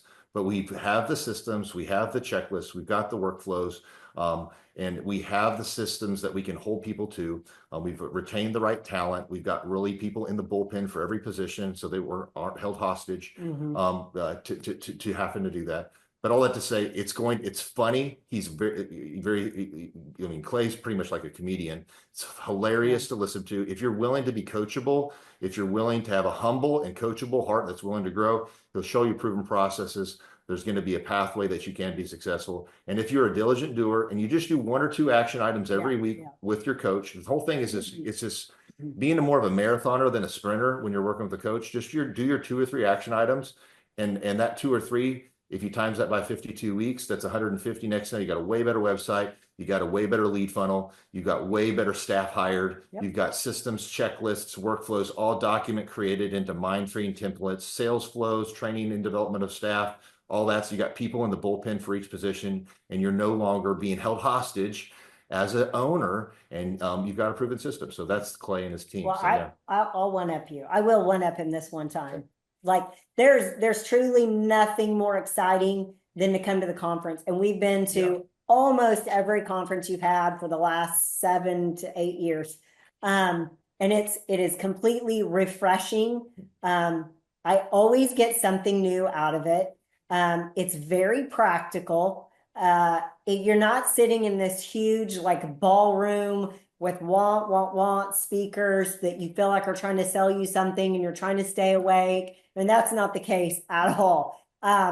It's kind of a circus with a whole lot of, there's a whole lot to take home. Even if you go to the conference and you decide, hey, this is not for me right now, or coaching is not for me, hands down, you will leave with practical business application items. Now, final question I have for you guys. Just like Koloff Fitness, I mean, you put your name right there on the brand Koloff Fitness. You can't really go to thrivetimeshow.com without seeing my cranium. And so I take a lot of pride in what I do and wowing our customers. But for somebody out there, in particular, this guy today who's in the construction space, who's like, hey, what would coaching look like for me? Or is coaching for me? He's reaching out. Charles, what do you say? What kind of impact has the coaching that we've had with you guys over these past 7 or 8 years made on the impact or the success? Or what kind of impact has the coaching made on KoloffFitness.com? Well, I want to say first off, personally, I've developed a great friendship with some really great people. And I thought that's been huge for me. So that's personally. And to know people that are in the same type of pressure that you have as running a company, running a business, to have people that are intelligent and they care as a friend, that is huge. That's the number one personally. And then professionally, to have a whole bullpen of a whole data set of lots of different industries, best practices, whether that's, generally it's either a sales issue, like you don't have enough sales, or then it's a staffing issue, you don't have the right staff, whether it's a scaling it, how do I, build this into a franchisable prototype? It's all stuff that they've done over and over and over again. And to where you have like a cognitive dissonance, like a mental disease with understanding it, they don't. And when you have somebody that gives you peace because it is something they've done before, it's priceless. So, Yeah. Oh, I would say that you were talking about it hasn't just affected us in our business, but it has affected us in our personal life too, because all of these things that you learn can be rolled over into your personal life. So that's been huge. And like Charles was talking about, the connections that we've made with other business owners. Clay, you said at the very first conference we went to, your network is your net worth. Amen. And that is hands down. If you're hanging out with the old friends that have unsuccessful businesses, and you're hanging out with the old people who are complaining about having to work an 8-hour day, if you're spending your time with them and, it's just going to break the bank to go to Chili's for dinner, that you're going to stay there. You're going to stay in that influence of people. And every conference we meet new people, and we've got some of the most awesome friends that own businesses across the country, from the cheesecake store to a pizza shop, right? To dog training, to we've got some of our friends that live in cities that we have gyms and they're members at our clubs. And it's just, it's so powerful. It gives us a whole community to bounce ideas off of and get encouragement from. Charles, from an ROI perspective, if someone's going to look at it and go, return on investment, I pay you $1,700 a month. Will I make more money than I'm paying you? How would you maybe tackle, or how would you respond to, what kind of return on investment have you seen for the $1,700 a month you're paying? Well, for example, Clay has got, there's no better business coach in the world that has the way he works, the way his mind works, but he's also got a team of other business coaches that have worked in lots of different industries. So he's worked in every industry. His staff has worked in every industry. He's got videographers, web designers. I mean, just for the fact of like, just the website alone is worth the $1,700. Just the ability to take any of their proven systems, whether that's a marketing thing or whether that's a staffing thing, like one thing done in the month it pays for itself. And then to understand this, there's a part of where, some week you may be like, well, you know what? I'm not getting a whole lot out of this call. But the bottom line is, it's like when you read the Bible, there's times you're just reading it and then you're like, you know what? And then you read it that one time and it's like, God really speaks to your heart. And the whole truth is, it's like, there's no way that you can get that kind of value for $1,700 to have a whole team of coaches, graphic designers, web developers, anybody that has that type of knowledge, in your back pocket. And then the whole thing is run your business with being somewhat conservative. Make sure you don't run it to the edge all the time.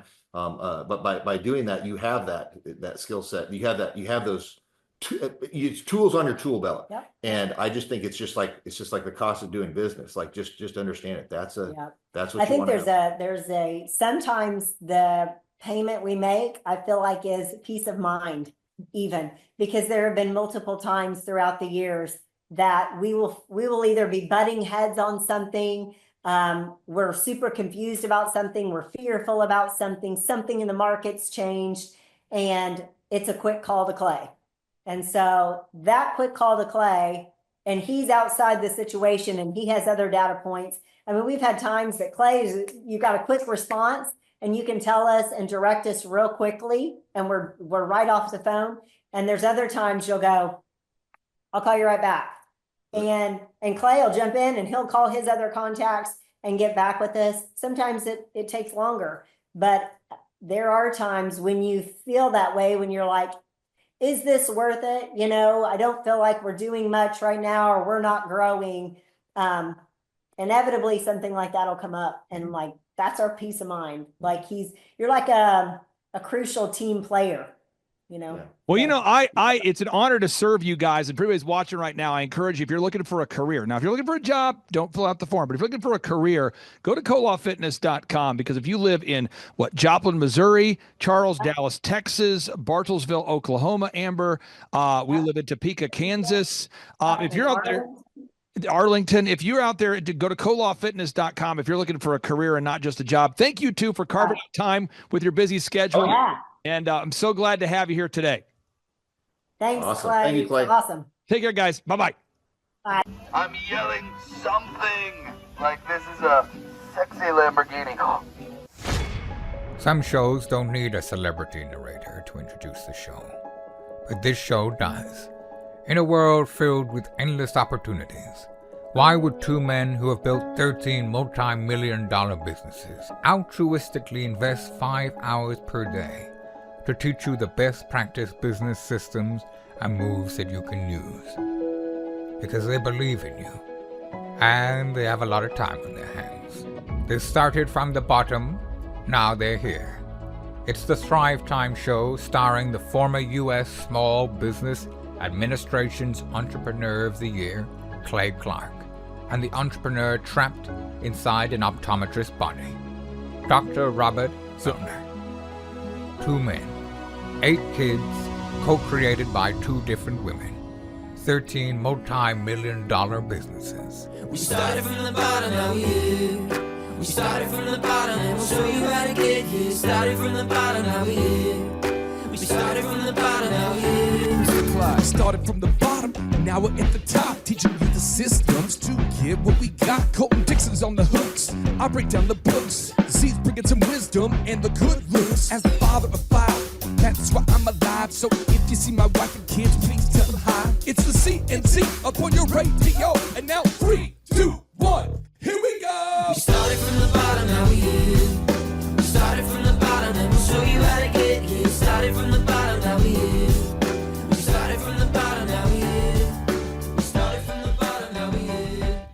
We started from the bottom, now Yes, yes, yes, and yes. Thrive Nation, it's a very special occasion because on today's show, we're joined by a real thriver.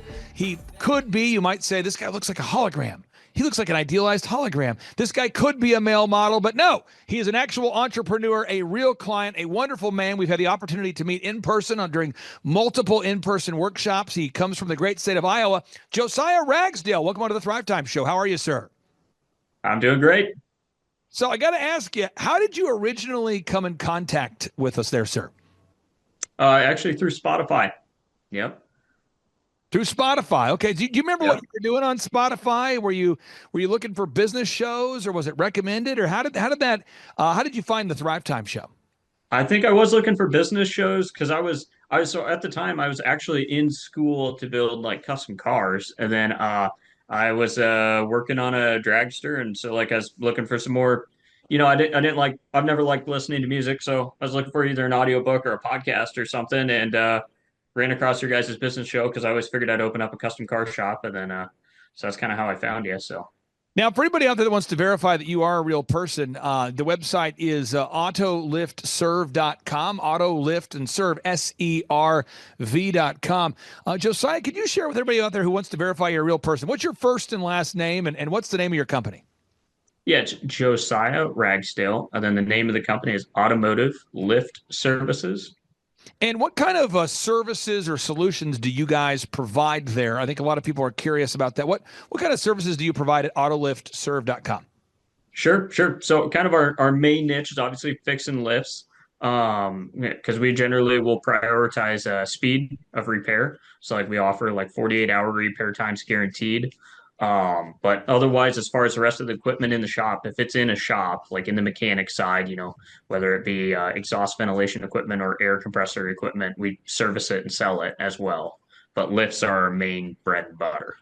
Now, what I wanted to do on today's show is really brag on you and kind of go through some of the wins that we've been able to work on together, because I think sometimes when people think about a business coach or a business consultant, they may think about a motivational guy. They may think about some sort of motivational, feelings focused, almost like business therapist, but that's not what we do at all. We focus on implementing a linear path to help real business owners grow their real companies. So we're going to go through all 14 steps today. So step number 1, revenue goals. I'm not asking you to share on today's show what your yearly revenue goals are, but why is it important for you as a coaching client and a business owner? Why was it important for you to figure out how much money you needed to do per week in sales to hit your goals, and what your yearly goals actually were? Yeah. So I mean, without knowing our yearly goal, there's no way to break down into what you need to hit per week. Because like that's a really important thing that we start with every single Monday morning, just between my service manager here and myself, is like figuring out, okay, this is how much cash we need to break even for this week, and this is how much cash we need to break even or should need to break even next week, and then this is what we need to make a profit. And here's our goal for profit. So I don't know how you would stay in business without knowing it. So okay, so let's drill into that for a second. Are you coming to our workshop coming up here in March? Are you coming to that? I will not be, unfortunately. Nope. We've got a 2-month-old baby, so he's not moving yet. Okay, well, let me pull this up real quick so people can see that you've been to a workshop, though. So you've been to a workshop. Yep. And I'm just going to throw out some ideas for anybody out there watching.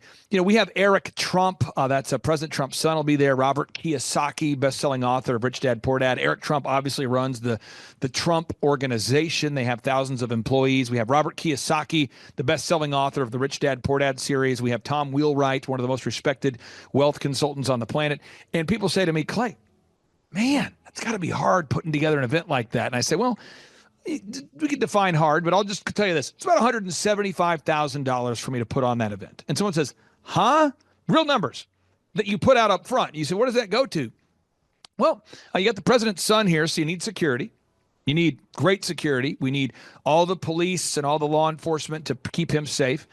You've got audio and visual people that work all weekend, and they set up for the event.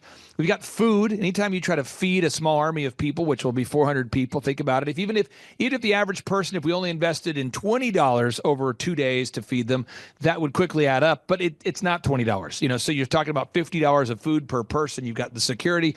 Then you got the flights, the hotel, the accommodations for the various speakers. And I can go on and on boring people with details, but you end up spending quickly about $150,000 to put on the event.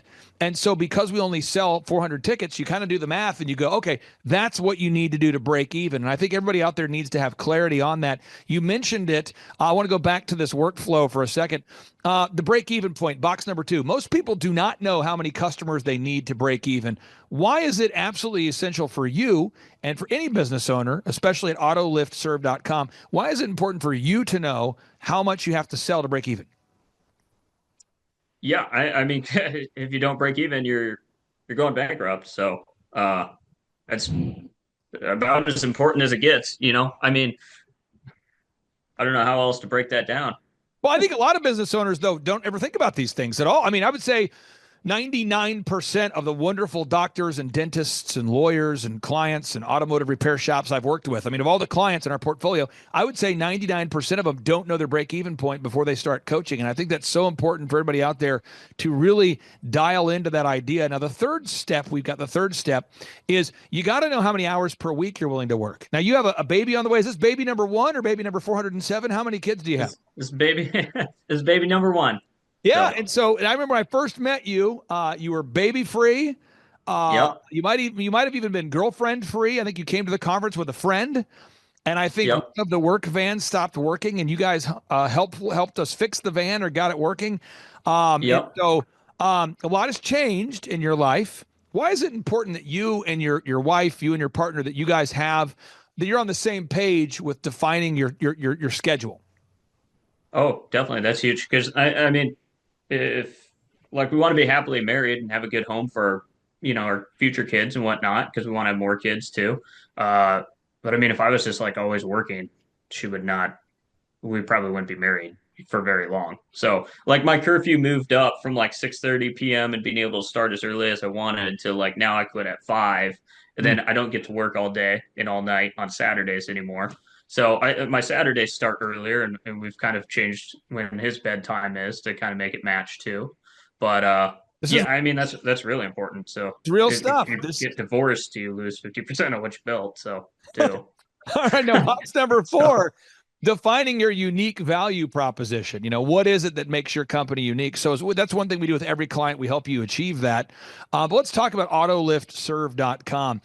What do you guys do differently, autoliftserve.com, from your competition? What do you do that makes you unique in the world of business?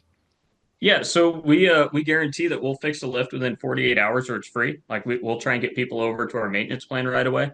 That's kind of our biggest thing because most people you go to, you're going to go ahead and you're going to call them. They're going to come out, diagnose it, bill you for that, and then they're going to order parts. You're going to go through. It's like a 30 to 60 day lead time on a lot of repairs. And kind of what we do is we'll go ahead of that and we'll go, okay, hey, for let's say $100 a month, whatever, we'll cover your lift, and then if anything breaks, we'll come out and have it fixed within 48 hours, where you don't have to pay for it that long.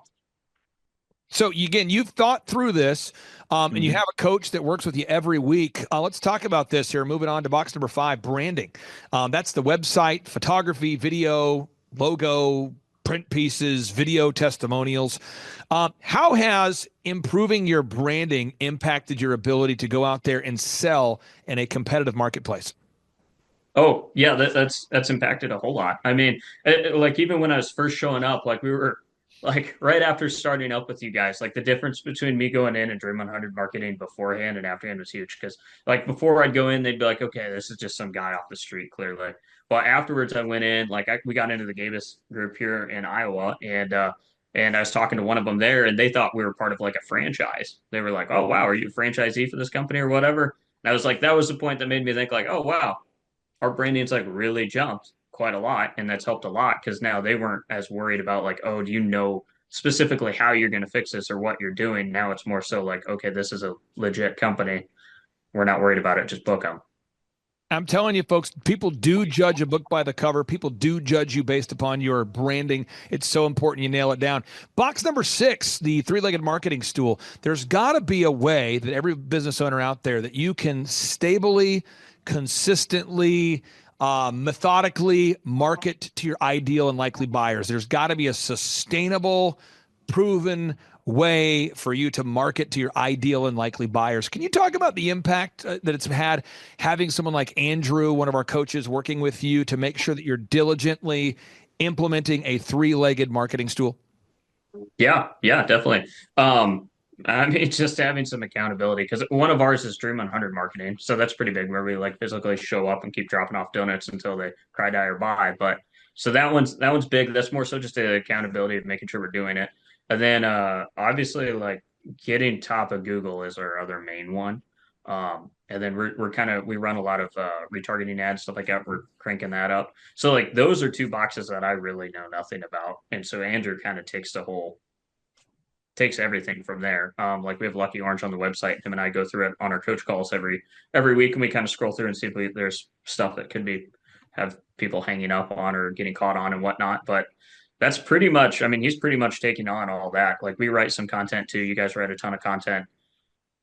But yeah, that'd be huge. I would have no idea what the heck to do with that without you guys. So if you didn't have a team helping you get to the top of the Google search results, A, could you do it? And then B, what kind of impact has it made on your business being top in the Google search results? Sure. Yeah. Could I do it? I probably could. It'd be horrible though. It'd take me way longer, and cost a lot more money because I would have screwed it up royally many times. Um, the impact is huge because obviously people find us on Google. We've got like several of our largest customers have came from a simple Google search, and they're like people that we've been trying to Dream 100 market to before that for years, and they basically didn't know who we are. And then one of these days, somebody's just Googling at their company and finds us, and they book us. In that's so much easier too when they find us on Google and they call us to book it. Like it's light years easier because now it's like they're looking for us. It's not we're cold calling them and trying to get them to buy something. So it's more so like order taking at that point instead of having to sell. So I mean, it's a huge impact. Now, next area here, and again, this is all people always say to me, they always say, Josiah, people will say to me, they'll say, Clay, what is the most important thing I need to do to grow my company? And I would respond rhetorically, not in a difficult way. I'm just saying, well, what's the most important ingredient that makes cookies? Is it butter? Is it eggs? Is it chocolate chips? They say, what? I said, well, what's the most important part of the house? I mean, is it the framing? Is it the tile? Is it the countertops? Could you skip the footings? Could you skip the rebar? Could you skip the framing? Could you skip the shingles? It's all of those things working together. And I think a lot of people really don't think about business that way because of our educational system and the biases that are presented there.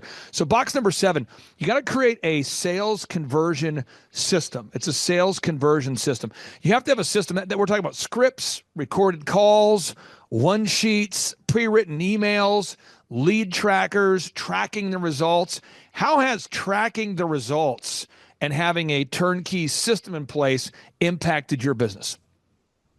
Yeah, tracking results is absolutely huge. The lead tracker is probably the biggest, most game-changing thing we've done is with you guys is because now we've got like one spot all of our notes are in, and it's nice and simple. We went through with Andrew, so it's just like if it's a white box, that just means we need to keep calling them. They haven't booked. If it's green, they're booked. If it's red, it's they said no. But that's simplified everything. I mean that's definitely the biggest one. The script, that's kind of always a work in progress. We go through that with Andrew relatively consistently too, because there's a lot of different steps and a lot of different questions that customers have depending on what they're calling on. But it's huge without what we have now, and I would say our stuff right now is nowhere close to being done. Like it still needs a lot more revisions, but without having it right now, like we definitely would have sold the wrong equipment into many shops, and that would have been a big problem. Now we move on here to the next box here, folks, going 90 miles an hour. This is how you do it. Box number 8. You have to determine your sustainable customer acquisition costs. What does it cost you to get a new customer? You have to know, what does it cost to obtain a new customer? Do you have a tracking sheet? Do you know how much you're spending on advertisement? You have to know that. Box number 9. You've got to create repeatable systems, processes, and file organization. Repeatable systems, processes, and file organization. Now, this is not a fitness advice to anybody out there, but I'm going to give you an example. One of my clients is unbelievably fit. I mean, this guy is looking incredible. And he made the comment to me years ago. I said, "You look great." And he said, "Thank you. I pay for it." And I remember he said that like he'd been thinking about it. And I said, "Man, you look great." And he goes, "Thank you. I pay for it." And I was thinking, he was ready for that response. And so I said, "Can I ask what that means?" He's like, "Oh, I pay for a trainer 7 days a week. So 7 days a week, I have a trainer, somebody who's a coach who pushes me." And I said, "You look great. You've had a trainer." This is a guy in his mid-40s. I'm like, "So you have a trainer 7 days a week?" He said, "Yeah." I said, "Can I ask why?" And I kind of knew why, but it helps to hear it from somebody else. And he said, "Because if I don't, I'm going to go to the gym. I'm going to have the workout pants on, the workout shoes on. I'm going to be there, and I'm not going to work out. And if I do, I'm not going to push myself. And so I have a trainer that pushes me for 40 minutes a day and who pushes me." And I said, "What do you pay per session?" True story. He said, $100 a session. I said, "So you're spending per week $700 a week?" He said, "Yeah, that's why I look like I do. I mean, that's something I've invested in." Now, again, I hear that all the time with people that have a great lawyer. They say, "Man, your legal systems are dialed in." They go, "Yeah, I pay for it. I have a lawyer." I see people that are phenomenal in the game of investing, and they go, "Yeah, I pay for it. I have a financial strategist." I think everybody in any area of our lives where we want to get better, we need to have a coach of some kind.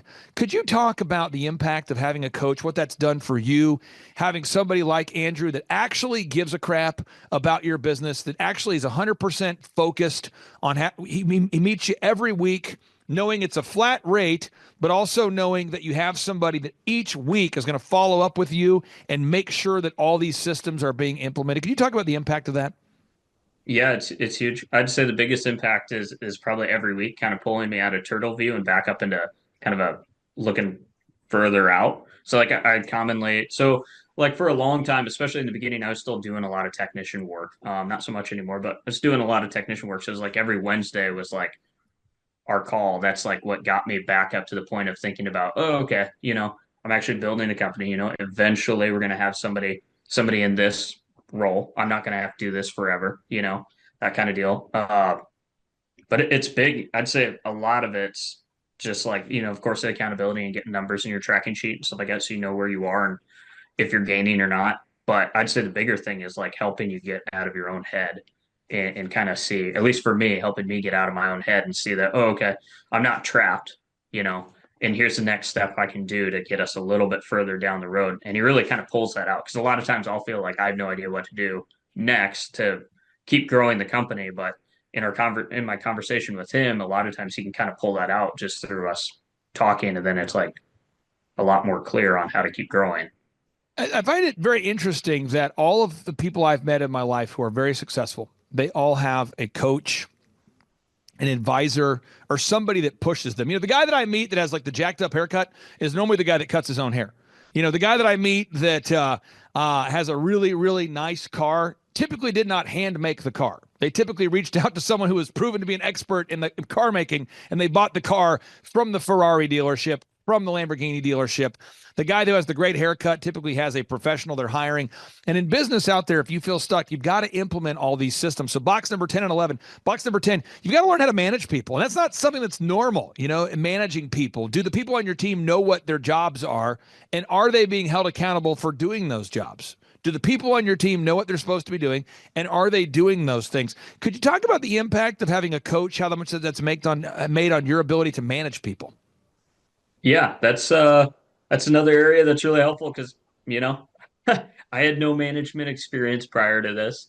I don't connect with a lot of people very well either. So I don't, it was like basically every single week I just have a problem we go over with Andrew on like some kind of crazy thing that I didn't think people did, which is probably the most common thing. That's like, why is this like this is the job. This is all you got to do. Like, what's the problem here? But Andrew's very helpful in helping us figure out, how to manage people. I'd say a big part of helping me manage was helping me get the group interview going and rolling properly, because that has probably been the biggest influence on helping me manage people better, is maybe kind of moving some people out sooner and or moving some job shadows in, which kind of speeds people up then a little bit too.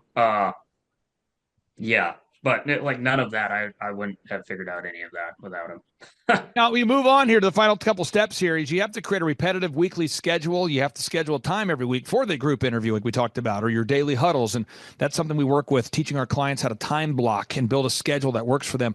Box number 12, teaching you how to hire and recruit great people. How do you hire, inspire, train, and retain great people? Box number 13, step number 13, you got to create an accounting system so you're actually aware of your money. Where's it going? But all of this, the whole point of doing all this, box 14, is so that you can achieve success in the area of your faith, your family, your friendship, your fitness, your finances, your fun, your focus. And so I encourage everybody out there, make a list today. What are your goals for your faith, your family, your friendship, fitness, your finances, your fun, your focus? What are your goals for faith, family, friendship, fitness, finances, fun, focus? What are your goals? And then the business exists just to help you achieve those goals. And so my final two questions I'd have for you, the listeners out there know that we've helped you with accounting and branding and online ads and search engine optimization. But my final two questions for you would be this. If you could explain to somebody in 60 seconds or less-ish, what kind of an impact has weekly business coaching made on you and your business? Yeah, it's made a huge impact. I mean, like I said, I don't think we would be anywhere close to where we are right now, if even still in business, without it. It's like you guys have really helped just continue growing, because like without you guys, we wouldn't have our website cranking, we wouldn't have a bunch of leads, I'd probably be stuck in my own head. I'd probably still be stuck as a self-employed technician, and not have really figured out how to get out of that phase. Like I really think I'd be stuck there for many years without a weekly call. Final question. There's somebody out there that is a big statistic guy. They want them to see stats. I'm not asking you for your private numbers, but as far as a percentage, how much have you grown since we met you? Are you up like 2%, 7%, Yeah. 10%? What kind of a percentage, or how would you quantify that? Yeah. When we met, we were probably at, I don't know exactly know what the percentage, but you could probably figure it out. When we met and first started with you guys, we probably had done like maybe 60 grand in a year. And we probably now do more like 2 million to 2.5 million in a year. So you would say let's just do some math here. So if I take 2 million and I divide that by 60 grand, we could say you're up 33 times. Yep. That's an accurate number. You guys have grown 33 times. That's powerful. So I encourage everybody, go to thrivetimeshow.com. I have two calls to action for everybody out there today. First off, I want everyone to go to autoliftserve.com. And even if you don't know why, share this link on your socials, because what it does is it helps my wonderful client, Josiah, it helps Josiah to rank higher in the search engine results. So if you just share a link to autoliftserve.com, it does help him rank higher on the search results. Second thing, if you want to come to one of our in-person workshops, you just go to thrivetimeshow.com. The tickets are always $250 or whatever price you can afford. So we've made it affordable for everybody. That's thrivetimeshow.com. They're $250 or whatever price you can afford. How would you describe the workshops? You've been to the workshops. You've done the 13-point assessment. How would you describe the free 13-point assessment and the workshops? Oh, the workshops are a blast. It's like you're in a room with a ton of other people who want to do the same thing. And it's probably the most, I don't know. It's just excellent. Like you just got to go. Like you go in, there's the whole thing is very different. Like I've never seen anything like it. You get to see a bunch of people who, like I said, are kind of in the same boat as you, and meet them. And they're not normally just people who are kind of like, I'm just trying to sell insurance to this small group that you're somehow a part of in your town. But no, these are like people who are like really growing their companies. Like I can think of like Ryan Wells, for instance, grows like crazy. Like he's a ton of fun to talk to when we go down there. And I always get new ideas from it too. So I'm like, wow, we're really dropping the ball in this area and these guys are killing it. So it's awesome. Well, congratulations on baby number one. Thank you for carving out time for us. I encourage everyone one more time, folks, if you haven't checked out that website, it does help our wonderful client, Josiah Ragsdale, to rank higher if you visit that website. So you might say, how do I do it? All you got to do is just go on over there to Auto Lift. Let me pull it up again here. It's the domain is Auto Lift Serve. Autoliftserve.com, auto L-I-F-T serve SERV. If you go there, what it does is it helps our client rank higher in the search results if you share today's link, if you share a link to his website. So make sure you do that, folks. Again, Josiah, thank you so much for your time, sir, and we'll talk to you soon. Thanks. Bye-bye. Clay, my honor to be on your show, and thank you for all you do. I hear the ripple effects from you are good ripple effects. You know what I mean? People rave about what they learned from you. So congratulations.